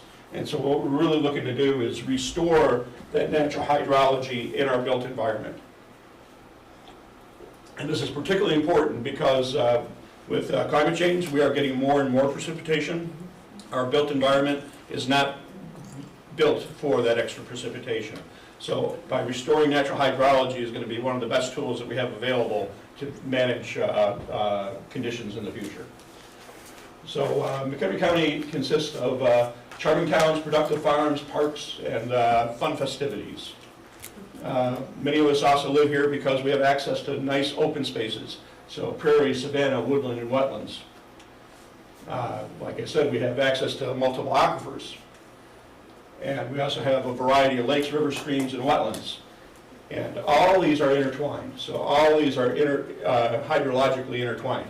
How we manage our land is directly related to how our water resources are. So when we're talking about land and water, there's no separation. They are interconnected. So this is a profile view of sand and gravel aquifers. So when we talk about sand and gravel, it's not a homogeneous layer of sand and gravel. Some areas may have no sand and gravel at all. We've got areas that are hundreds of feet thick of clay. So it's not a homogeneous layer. And we can have multiple aquifers. So Woodstock gets all their water from this middle aquifer, the Ashmore aquifer. And they can be separated by layers of silts and clays. These are referred to as aquatards because they reduce the flow of water moving through the ground.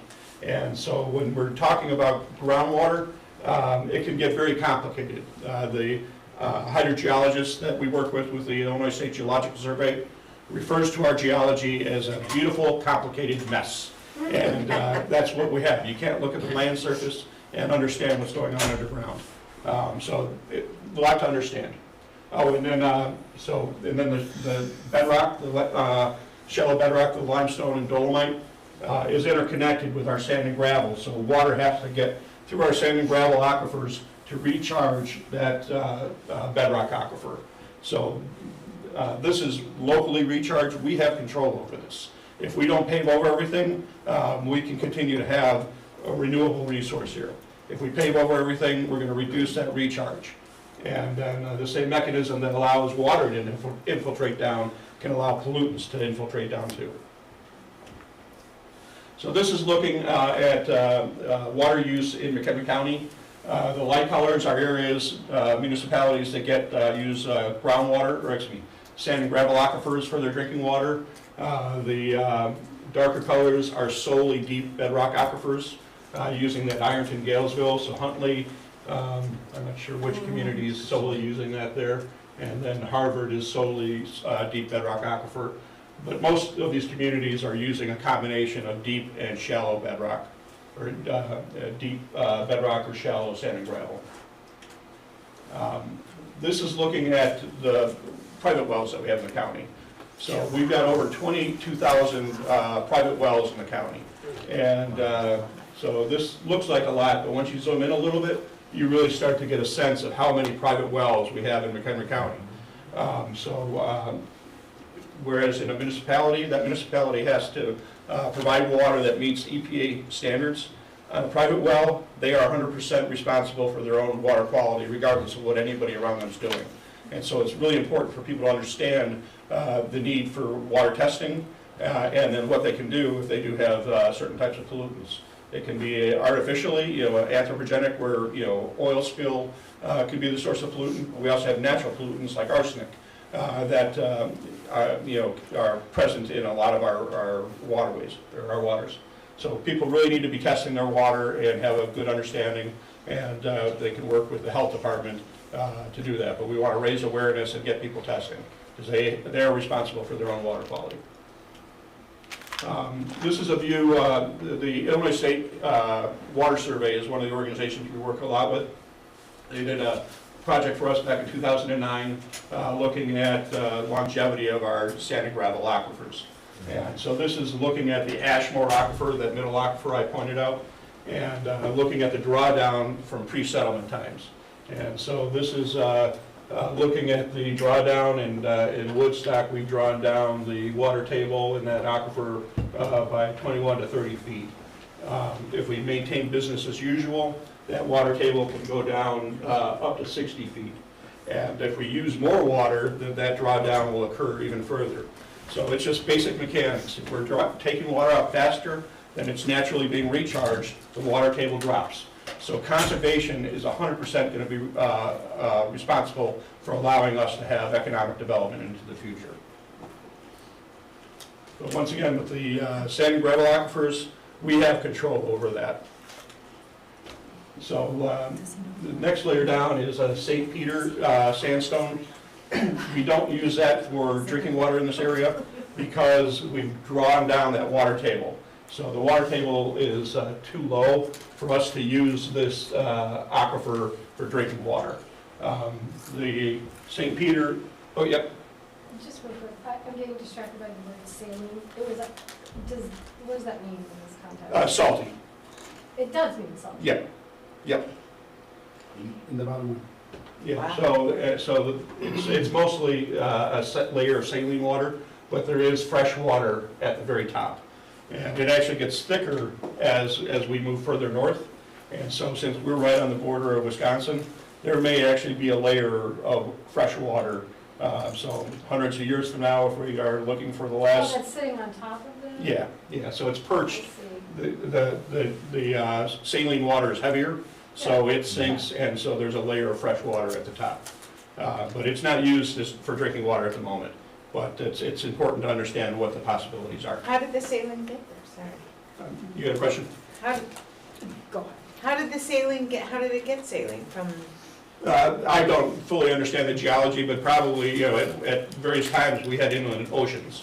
Yeah, so my thinking is it's probably what we would refer to as fossil water. It's not being recharged. It's from prior geologic formations. Just a quick question. Yeah. So, the city of Joliet and Will and Kendall counties have to switch their water source. I'll get into that. Okay. I've got a whole, we're getting Which aquifer are they on, and are we at risk of depletion? Oh, thank you.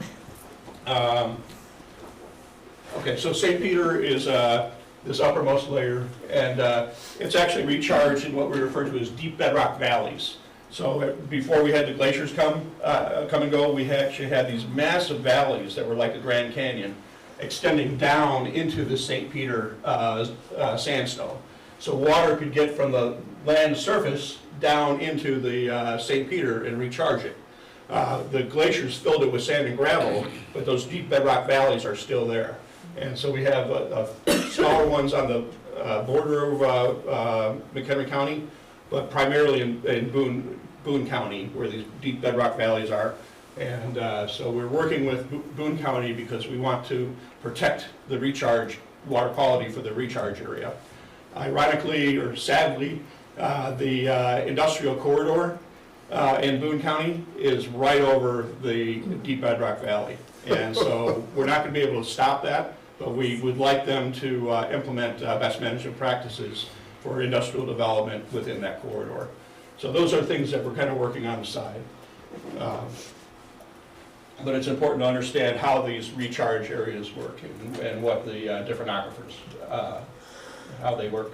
Like I said, the Ironton Galesville is the main sandstone aquifer that is used in the area. And the sandstone underlies a massive area. It underlies several states.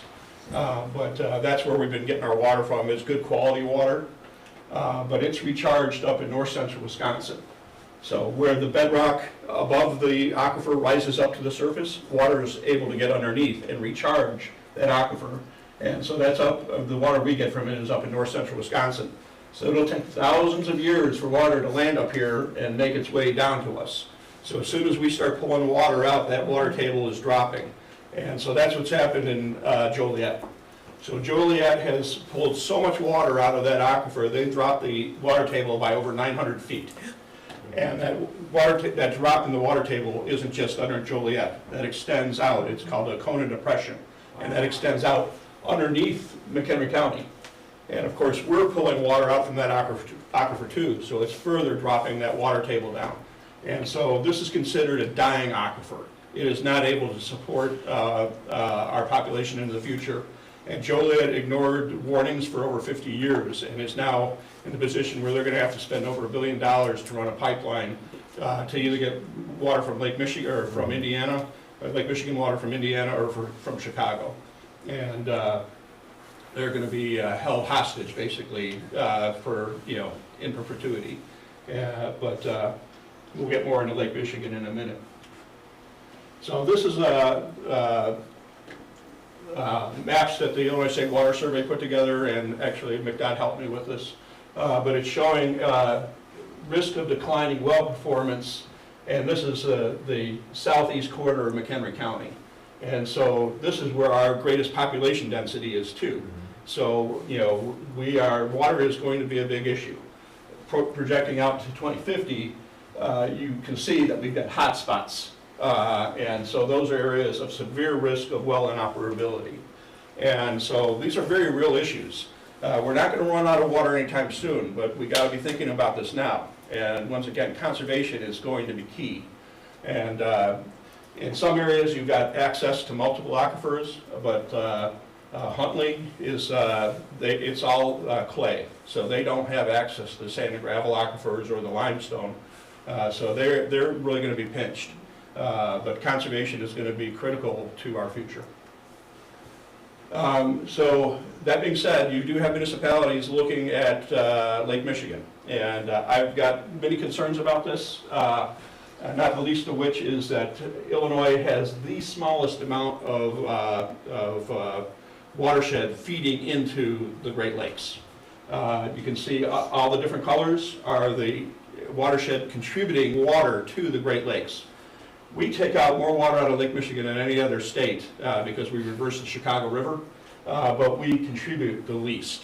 And so because of that, the rest of the Great Lakes states absolutely hate Illinois. And they are looking to take us to court to prevent us from being able to take more water out. So for us to then jump to Lake Michigan when we're not even in the watershed, I think is precarious. It may be necessary, but it's something I am concerned about.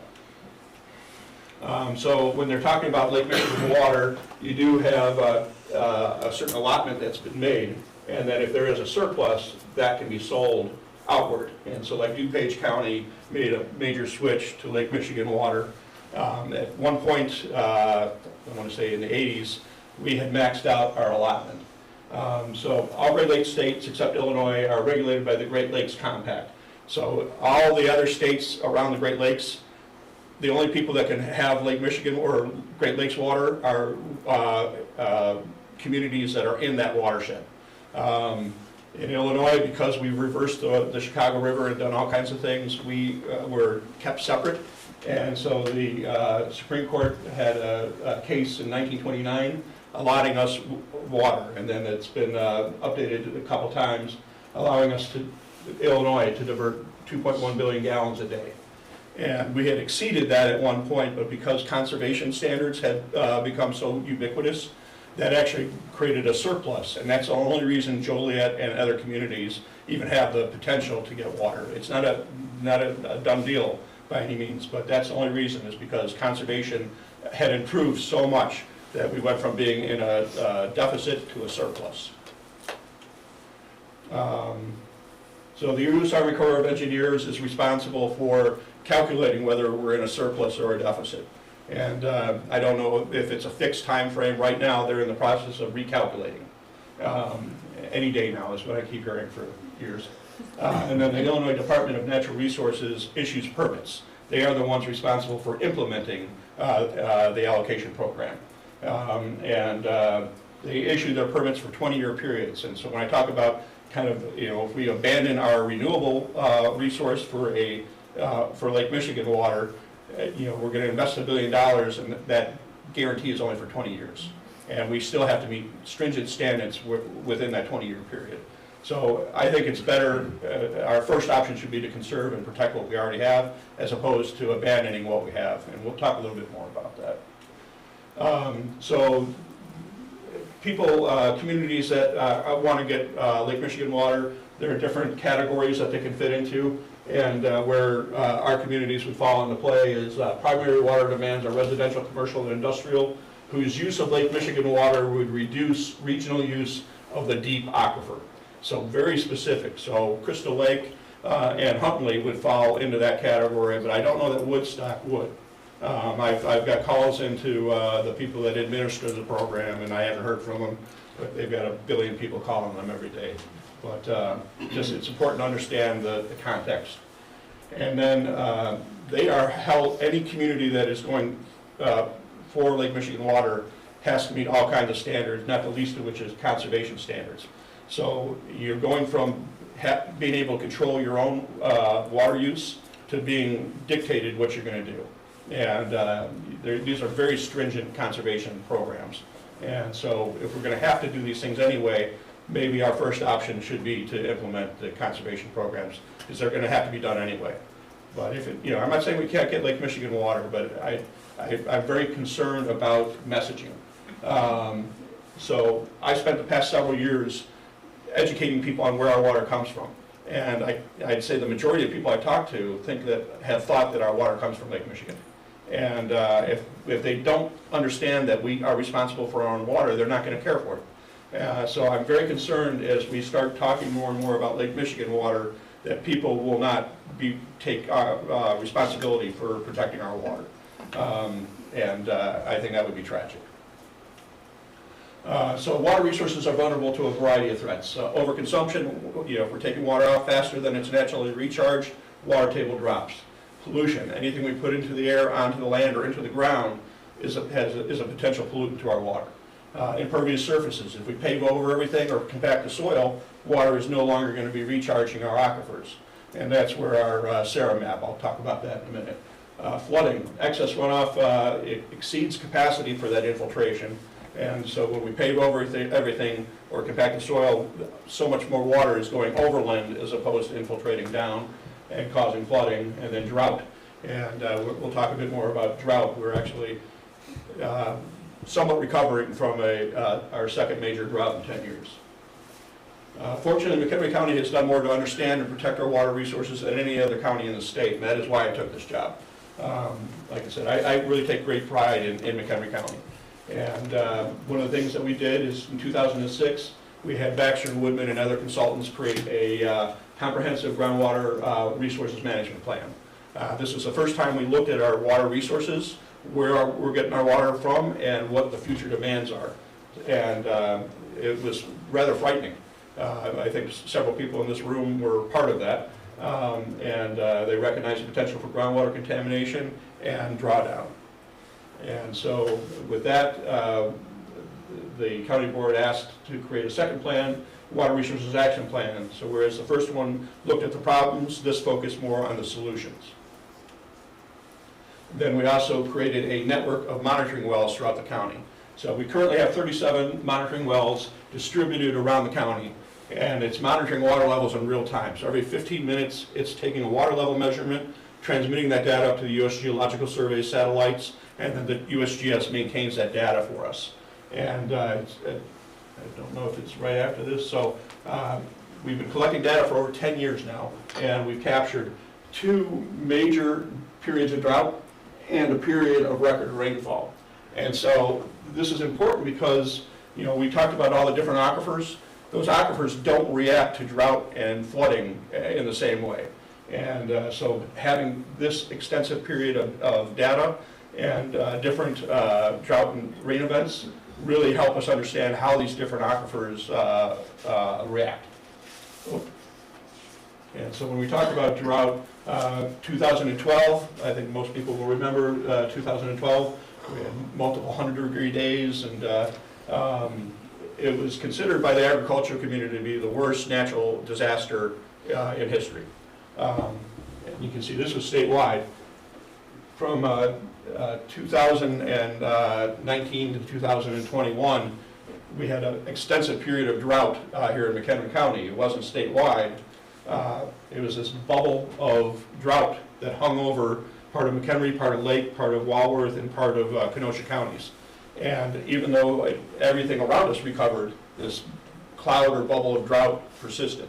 I was at a conference a while back talking to the NOAA people, National Oceanic Atmospheric Association, and they came up with a technical term called bad luck.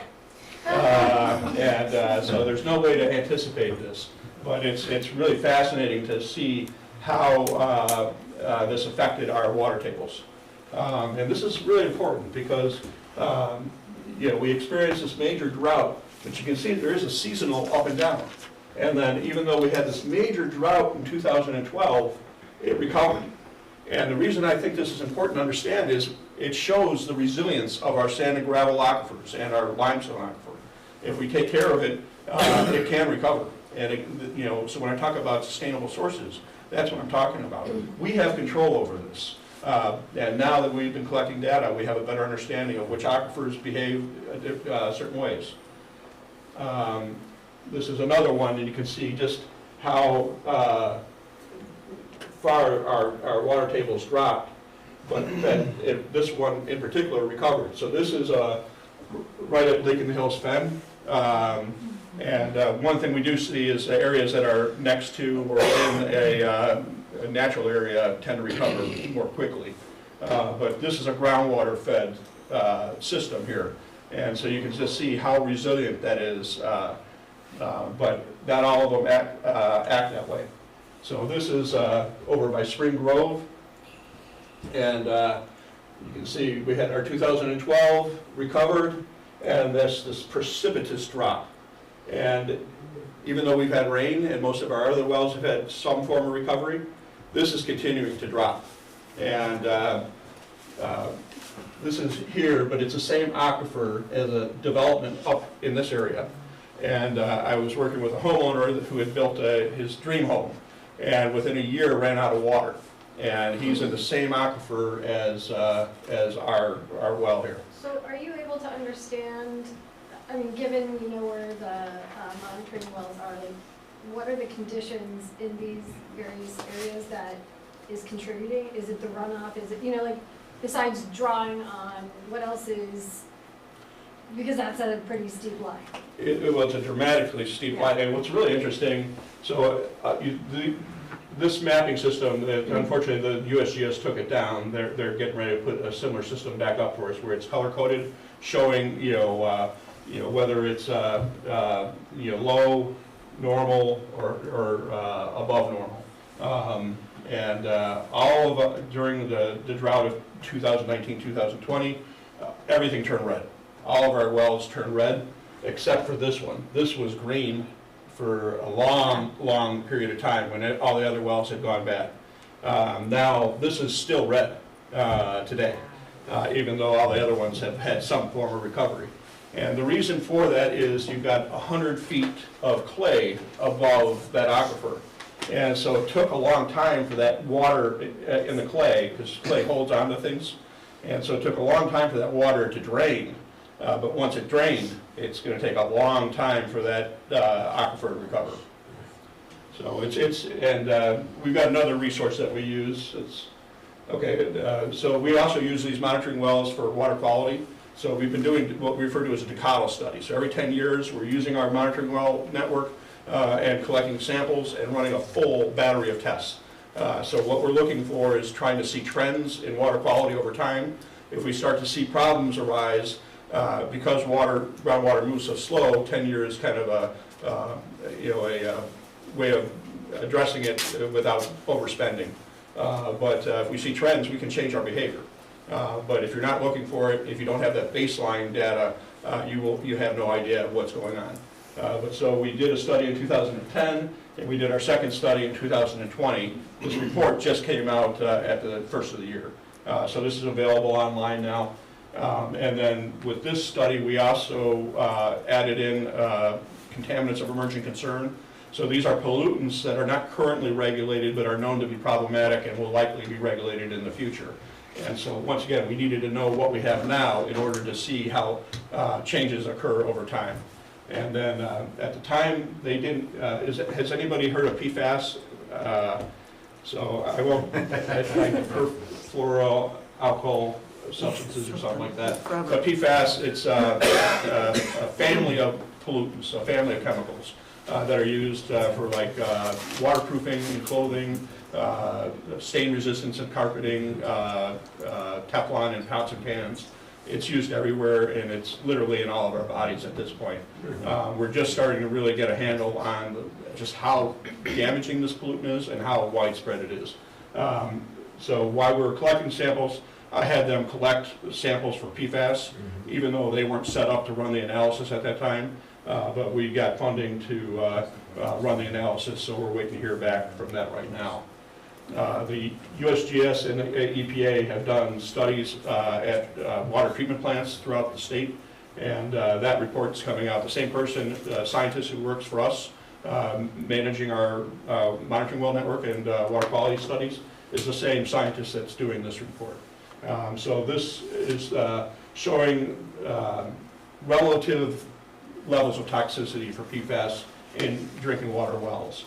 And so the blue are relatively low, yellow and red. The numbers are actually changing because the way we monitor for the contaminant is changing. But you can see that there are hotspots. So I know at least one municipality had a hotspot of high levels of PFAS, and they abandoned that well. So these are very real issues. We did three-dimensional mapping of our subsurface geology and aquifers in the county. Like I said, what we have is a beautiful, complicated mess. You can't look at the land surface and know what's going on underground. So we participated in a program with the Illinois State Geological Survey, and we mapped all the subsurface geology and aquifers in the county, and they maintain a website for us that allows us to look at a profile view of the geology. So we can go to the website and run a transect line anywhere in the county. Then it'll pull up a profile view of the subsurface geology. The light colors, the yellows, golds, and browns, are the areas dominated by sand and gravel. So those are the areas that function either as groundwater aquifer or recharge for those aquifers. The darker colors, the greens and blues, are areas dominated by clay. So within a second of looking at this, you can get a good understanding of where recharge and aquifers are, or where you have a confined aquifer. And I was talking about the silts and clays acting as an aquitard. This is important to understand because if you are pulling your water from here, you have to go through 100 feet of silts or clay. That may actually protect your water quality because that prevents pollutants from migrating downward. So that may actually be higher quality water, but that's also going to be more susceptible to drawdown because like we talked about, it'll take longer for that water to move through the clay, but it's going to take even longer for it to recharge. So just incredibly important information that we have access to. And we're world famous for this. I participated in several programs with the State Geological Survey, acting as, demonstrating the end user.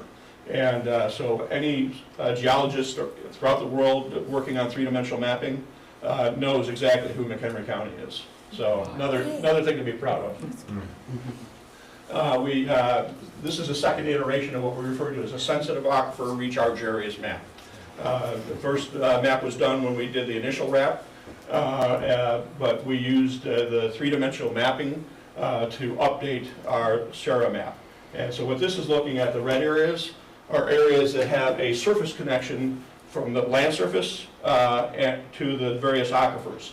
And so these are the areas that provide recharge for our groundwater or are also susceptible to contamination because you have that surface connection. And so we have a lot of recharge area in the county. And this is utilized as part of our Unified Development Ordinance.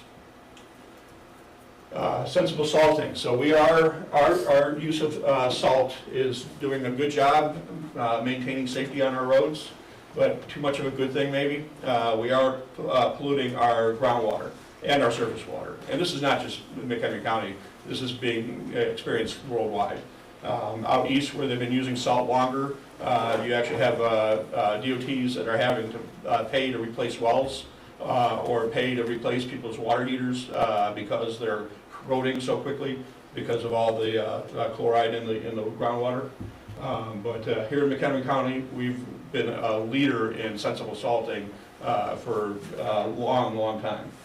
Mark DeVries really was a leader, and when he left McDOT, he actually, this is his career, is sensible salting. And so we've really done a lot here in McHenry County.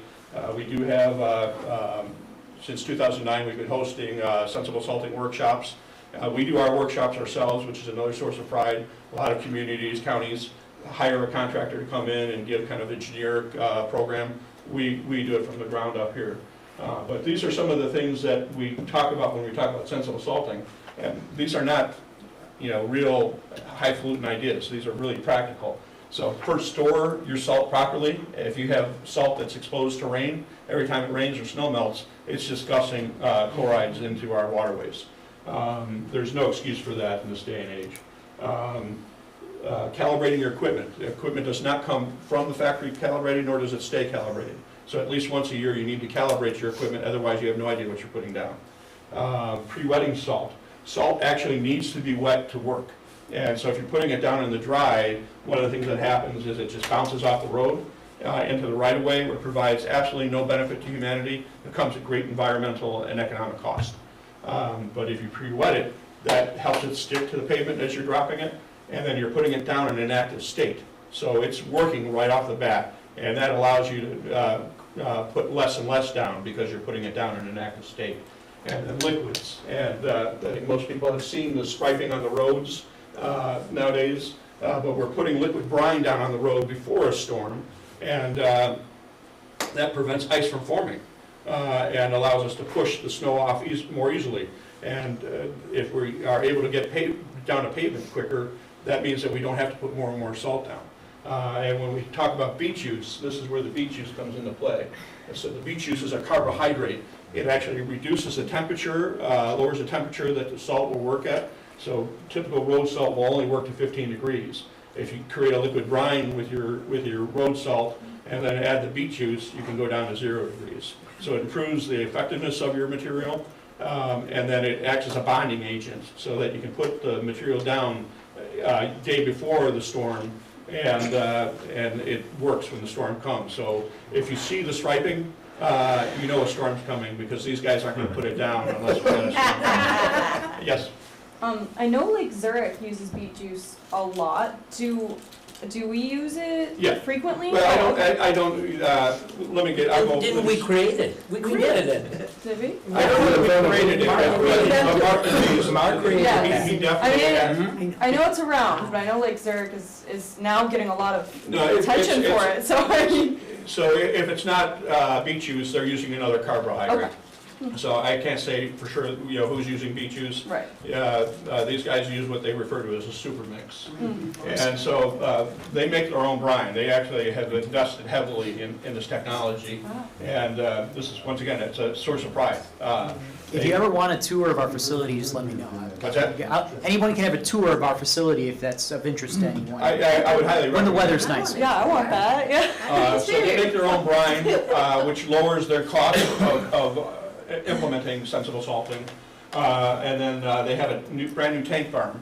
And so the trucks just pull up and it's automated. So it's just incredibly efficient. And the thing, as a water guy, the thing that just makes me giddy is they created a secondary containment. So if a truck were to bash into one of these things and cause a leak, it's going to be contained. It's not going to flow into the wetland next door. So just really taking things seriously, raising the bar of what should be done, and I can't express more pride. And then they've actually moved into sensible or liquid-only routes. So not only doing the anti-icing where you have the stripes down beforehand, but they now have 4 routes that are liquid-only. And Each of these liquid-only routes saves, so the liquid-only routes averaged 122 tons of salt per year versus 321 tons of salt. So pretty significant reduction. And then each route had a 38% reduction in salt usage, resulting in a $36,000 savings. I think that's per route. Correct. Is that correct? Yeah, correct. So we're not only doing the right thing And I think we're environmentally, we're doing the right thing economically. I'm pretty sure we have plans to extend that to even more than 4 routes next year. So we're continuing to go more and more every year. Yeah, and it's, we do talk about this in our sensible salting workshop. We don't expect everybody to flip a switch and do everything perfectly. You kind of ease into it and figure out what works for you. But that's exactly what McDOT has been doing. Year after year, they're pushing the boundaries and doing it intelligently. Yep. I think actually this is a question for Scott, because you mentioned DOT has money, right? What are the municipalities doing, and are there incentives? Are more people doing this besides just the county? Yes, yeah. So more cities are getting into the same stuff every single year. I don't think everyone's there yet, but they're catching up because they see the benefits that Scott just went over. So Algonquin is probably the other real leader, part of what we have them talk about when we do our sensible salting workshops is it's a partnership with I do the environmental aspect, McDOT does the bulk of the work, but we also partner with the Village of Algonquin, their public works, City of Crystal Lake, and the former public works director for Spring Grove still comes down and helps us out. But Algonquin has incredibly steep roads that most of the rest of us don't have. And if they can implement sensible salting, anybody can. And so this is not, highfalutin stuff. This is really practical stuff, and it's coming. So I've been working. I chair a committee with the Northwest Water Planning Alliance, and we're working to develop a Salt Smart training and certification program for parking lots and sidewalks. So it's not just roads that are putting the salt down. Any paved surface that we have is putting salt down and causing just tremendous pollution. So we need to fundamentally change the way we do things, and we are making good headway, but we've got a long way to go. So the beet juice was started in Illinois here? I don't know that for sure, but Mark DeVries was probably the loudest advocate for beet juice, and that's a big part of his company now. Cool. That's so cool. And another great project with McDOT, so this is a collaborative effort with McDOT and the Environmental Defenders of McHenry County. The Environmental Defenders got a grant to do a stream sign project, so we created signs that show the water body that we're crossing over and which watershed it flows into. So we have 2 main watersheds in McHenry County. So Route 14 is kind of like the continental divide for McHenry County. East of Route 14, most of the water flows to the Fox River. West of Route 14 flows to the Kishwaukee River. And I'm an avid canoeist, and so as I travel around, I'm looking at every creek that I'm crossing, and most places have signs showing, what water body, and we really didn't have a sign program here. And so that was really kind of what instilled it, and McDOT really was just a tremendous partner in that. And it's one of the best examples of a public a collaborative effort with a public entity that I've ever come across. It's just tremendous pride. And so if you haven't seen these, pay attention, because they're on every single stream crossing on county roads. You can't miss them. They're pretty visible. Yeah, and we did get a second grant to carry this on into municipalities, but the price of all the signs and posts and everything went through the roof, so we'd only be able to do a fraction of what we had, we're planning to do. So we've been kind of waiting for costs to stabilize, and hope. I guess I need to find out where we're at with that. But keep an eye out for the signs. It's a great program, and then we'll use this for education going out. Because now that people know what water body is in their communities, we can then do more and more outreach. McHenry County has a McHenry County Schools Environmental Education Program, MCEEP. It's been operating for 35 years, providing a high level of environmental education programming to our schools. One of the things I'm really excited about is we've been doing a groundwater festival for a long time, but with COVID we had to stop. And so for years we weren't able to do our groundwater festival, but the groundwater festival is we have kids participate, we have different stations set up to talk about different aspects of water resources and groundwater. The McSeek director put out a call to schools, and within 48 hours, we had 144 students signed up representing 6 schools. And the response was so great, we're setting up a second spring groundwater festival. And so things to feel very good about. And then in 2019, we updated our Water Resources Action Plan. Like I said, the first plan looked at the problems. The second plan, the Water Resources Action Plan, looked at the solutions. And it was really outdated, so we needed to update it. It was adopted by the county board in November of 2020. And so we created a Water Resources Action Plan task force to accomplish this. And for a year, we had monthly meetings, and we covered different topics that were applicable to water resources, and would have charrettes and review draft chapters. So after a year, we created our plan, and the intent is for the plan to empower individuals or communities, other stakeholders, to conserve and protect our water resources. And it's made up of 18 chapters broken out into 4 main sections. The first section is just demographics. The second section is really kind of the meat and potatoes, so general water resources. Chapter 5 is water resources of McHenry County. So really get into a lot of things that we've talked about today. Then water quality and water conservation. In section 3, we talked about topics that are kind of big picture items that apply to water resources across the board. And then in section 4, we looked at all the different land uses in the county, the threats to water resources under those land uses, and then best management practices that can be implemented to mitigate those risks. So it's not saying you can't do one activity or the other, but it's saying if these activities are going to be done, these are the threats, and these are the ways that you can mitigate those threats. And we had this professionally edited and published. I spent a year working on the images alone, so please grab a copy of this. I have extra copies out here.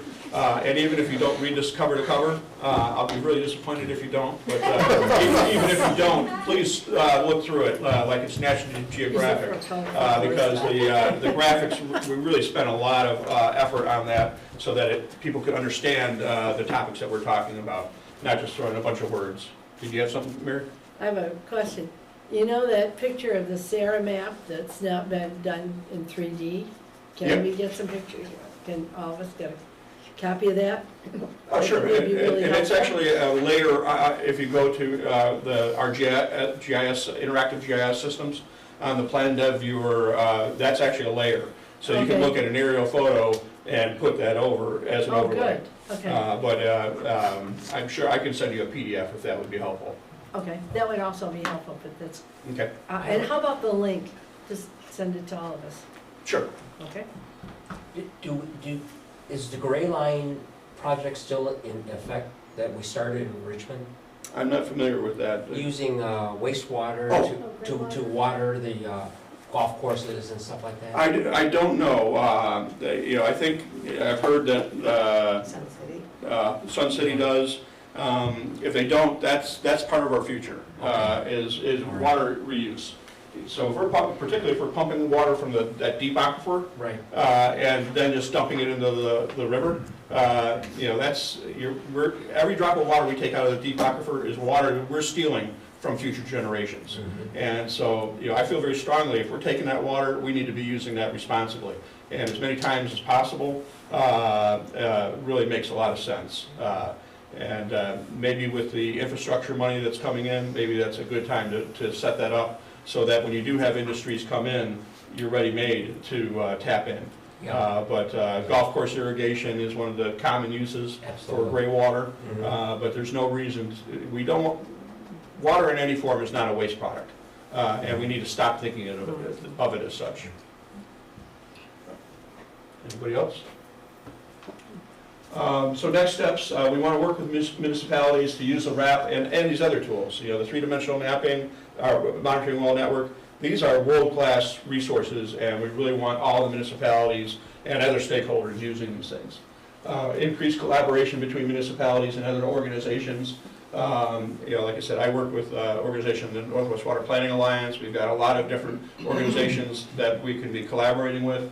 but perhaps most important is increasing data sharing between municipalities, water users, and the Illinois State Water Survey. They are responsible for creating regional maps and planning tools. The better data they have, the better the tools that they can create. There's no reason for each municipality to be spending millions of dollars on a consultant to recreate things that the state can create at a much lower cost and much more efficiently. But that data needs to be shared with them. And one of the things that we really would like to do is, in the agricultural community, they're required by law to report their water usage. Unfortunately, we went from about 30% compliance 10 years ago to 20% compliance to 10%. Right now, there are no penalties for non-compliance, but all it's going to take is one event to bring this to the legislature and cause a change.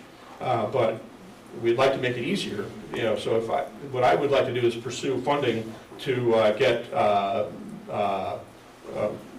readers, I'm drawing a blank on the term, but water use readers on the devices. Because that actually helps the farmers out, because as their equipment is used, they're pumping water through, particularly in areas that have high iron. It's reducing the effectiveness of the irrigation equipment. But you're only going to know that if you're measuring what's actually coming out. So, if we can find some way to fund these monitors for the agricultural community, it can be a win-win situation. So it's not wagging fingers, but the state needs this information, and it will benefit the farmers too. If they want to protect their water from a Foxconn coming in that's going to suck up all the water, we need to know what their actual usage is. So data sharing is going to be critical to creating better models that we can all utilize. Scott, I know you're close to finishing up, but I do have... 2 slides. What is Foxconn? Oh, I'm sorry. So Foxconn was a big development in Wisconsin, just a huge water user. Okay. And so these data centers are tremendous consumers of water. So all it really takes is one industry to move in and completely change the demand in that watershed. Got it. And so it's important for us to understand what everybody's demands are. Closing thoughts, water is necessary for all life. Water is also necessary for all economic development. Our McHenry County's water resources are vital, vulnerable, and deserve to be protected. And the Water Resources Action Plan and our other tools are available to help. So think about how you and your communities can conserve and protect our water resources. A lot of information. We've got a Water Resources website, McHenryH2O.com, and you can get a lot of what we talked about here today on that website. And that's the most important one that you put up there. Carol? I was just going to make one point. You talked about the USGS water quality study that was done from 2020, but it was available in 2022. The woman, I forgot her name, came in and presented to the Planning Environment Development Committee on August 2nd, 2022. So if you wanted to look up at the past meeting portal, you could. It was did a good report. So I don't remember if her slides came into, I don't know, they don't always come onto the screen or not, but I thought the report was good. So if you wanted, August 2, 2022. Yeah, so Amy Gahala is the scientist with the state, or the U.S. Geological Survey. Right. So one of the things that I'm very concerned about is people don't realize how much water gets used by different businesses in the municipality. And so I also listened to the TAC meeting, and most days I missed it. Long story. Anyway, I talked to the state water survey person. Can't think of it. Scott. No, I'll forget him. I'll think of his name in a minute. Anyway, I asked him if he knew how much water a cannabis plant uses in a day. A what plant? A cannabis plant. Oh, okay. Weed. And they can use up to 6 gallons a day. That's not the little plant that maybe some of you grow on your windowsill. They grow like Christmas trees. And I'm concerned because there are going to be a number of cannabis craft growers in the area, and they're going to severely impact any of the aquifers near them. And I know the argument is, oh, we can't regulate it, but we're going to have to do something and educate the elected officials and the people who are making decisions about the local impact, because if that's the kind of water quantity they use, that's going to take away from a lot of your municipal uses. Yep, that's a So, great point. And the planners need to learn that. We really need to educate the planners in the county about that. Well, that's a great point, and the whole reason we did this plan is, unfortunately, Illinois water law is not going to protect our groundwater, not state or federal regs, and so zoning is really going to be the most powerful tool that we have to protect our water. So if an industry is coming into a municipality, that's the time for them to require conservation practices. The problem in Joliet, to be honest, the bulk of the problem is actually unregulated withdrawals by industry. It wasn't, the family of four, taking showers too long. Industry really has a big role to play in conservation, but the only time you're really going to be able to do anything is at, when they're coming in for a permit. And that's your opportunity to influence that development. And I spent 20 plus years as a consultant, and I had gas stations as clients, and they would come in and say, we've got the best technology, and we'll do everything right. And then the municipality says, well, what about this, what about this? And all of a sudden there's a whole treasure trove of things that they can do, but it's only going to be offered if they have to.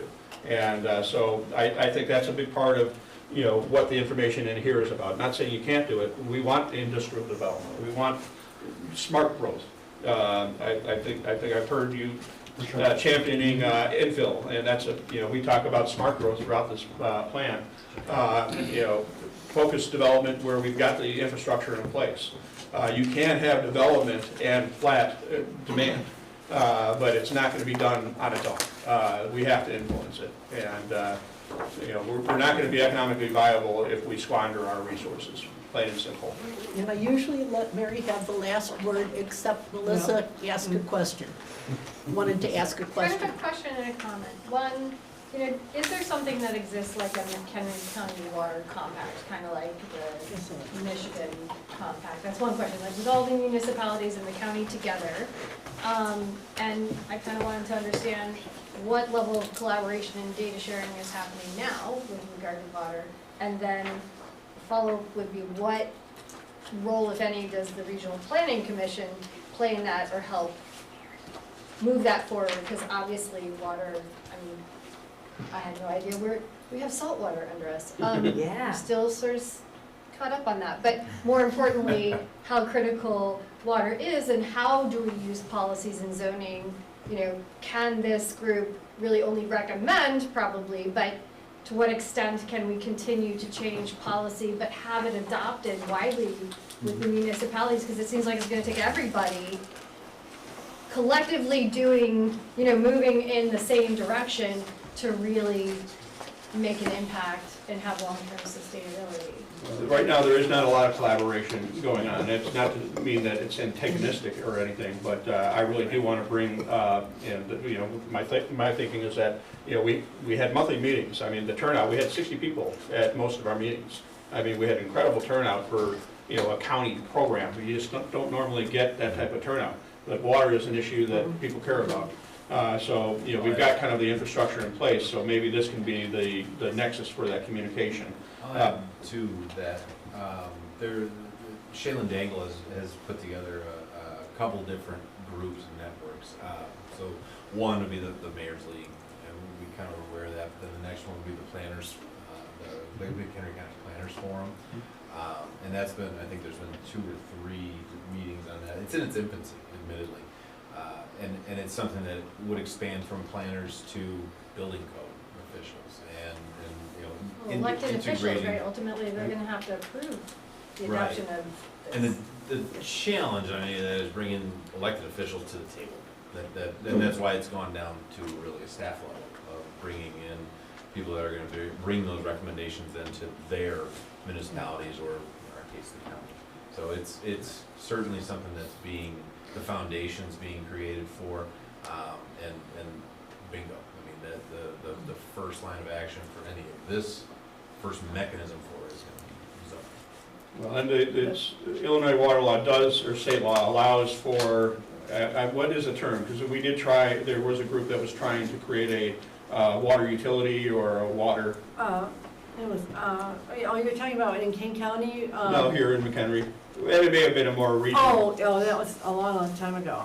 But in Kane County, they wanted to use this principle of utilities for water usage, for wastewater plants, Well, and for the I- SSAs. Is that No, what you're I think thinking we're referring to the stormwater utility, and that was in The regard to stormwater, impervious right. surfaces, so. Right. And in DuPage County, there's several communities have done that. Right. So if you're gonna build something, and it's gonna have a greater amount of impervious surface, you have to pay for that increased impervious surface. So it's not saying you can't do it, but it's, instead of putting the economic cost on the backs of everybody else and forcing them to subsidize that additional impervious surface, they're paying for it. And so it's a very smart way of doing it. People against it will refer to it as a tax. Right. But, it's if you decide to do it, But they'll pay it. it's a voluntary tax. Pay it instantly to get their way, so. But what I'm referring to is, it actually is a group that would have some regulatory oversight over water. And I'm drawing a blank on the term, but the Baxter and Woodman report, the original groundwater management from way back plan, then. that was their main recommendation, was for us to create a regional water utility or water. So that was the water authority, and there was a group of politicians that tried to set it up when I ran, or right before I ran. And, yeah, the water authority, and it's Okay. similar to kind of what DuPage ended up doing, because they get Lake Michigan water, Right. so they have an authority.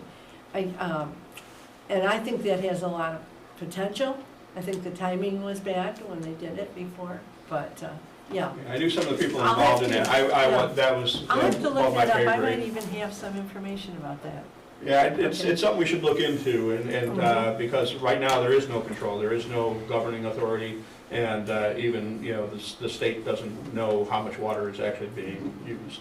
So if And you tried to this tax, is, then you're talking about taxing people to use water out of their well, and they will fight that tooth and nail. yeah, I don't remember the specifics, but that was the main recommendation out of the Baxter and Woodman report. But that was attempted and it failed, but maybe if it was done differently, maybe it would be a viable option. Okay, and with that, I'm calling this meeting almost to adjournment. We did it, it's only Got a lot done. 8:50. We got a lot done. Yeah. And thank you, Scott. Thank you, guys. Thank you. I appreciate it. Is this a good forum for everybody to talk about the things we have to talk about first and get a couple presentations in? These were very important. Water's very important. I talked to Randy about getting Housing Authority in here at one point, talk about housing and what that's gonna do. And we can already see how things are starting to connect and work, and I think that's where we wanna go. If you are, thank you, if you, wanna do something else, let me know, we'll review it, and I'll tell you no. No, I'm kidding. I'm kidding. I've been schmutzing over this since I was appointed. So this was my trial by fire. I hope I Thank you, did a good Mary. job. Excellent, excellent. Great job. Tried to do it. Good job. Do you need a motion? Motion to adjourn. Okay, Randy and Michelle. Okay. For motion to adjourn, all in favor? Aye. Or just leave the room.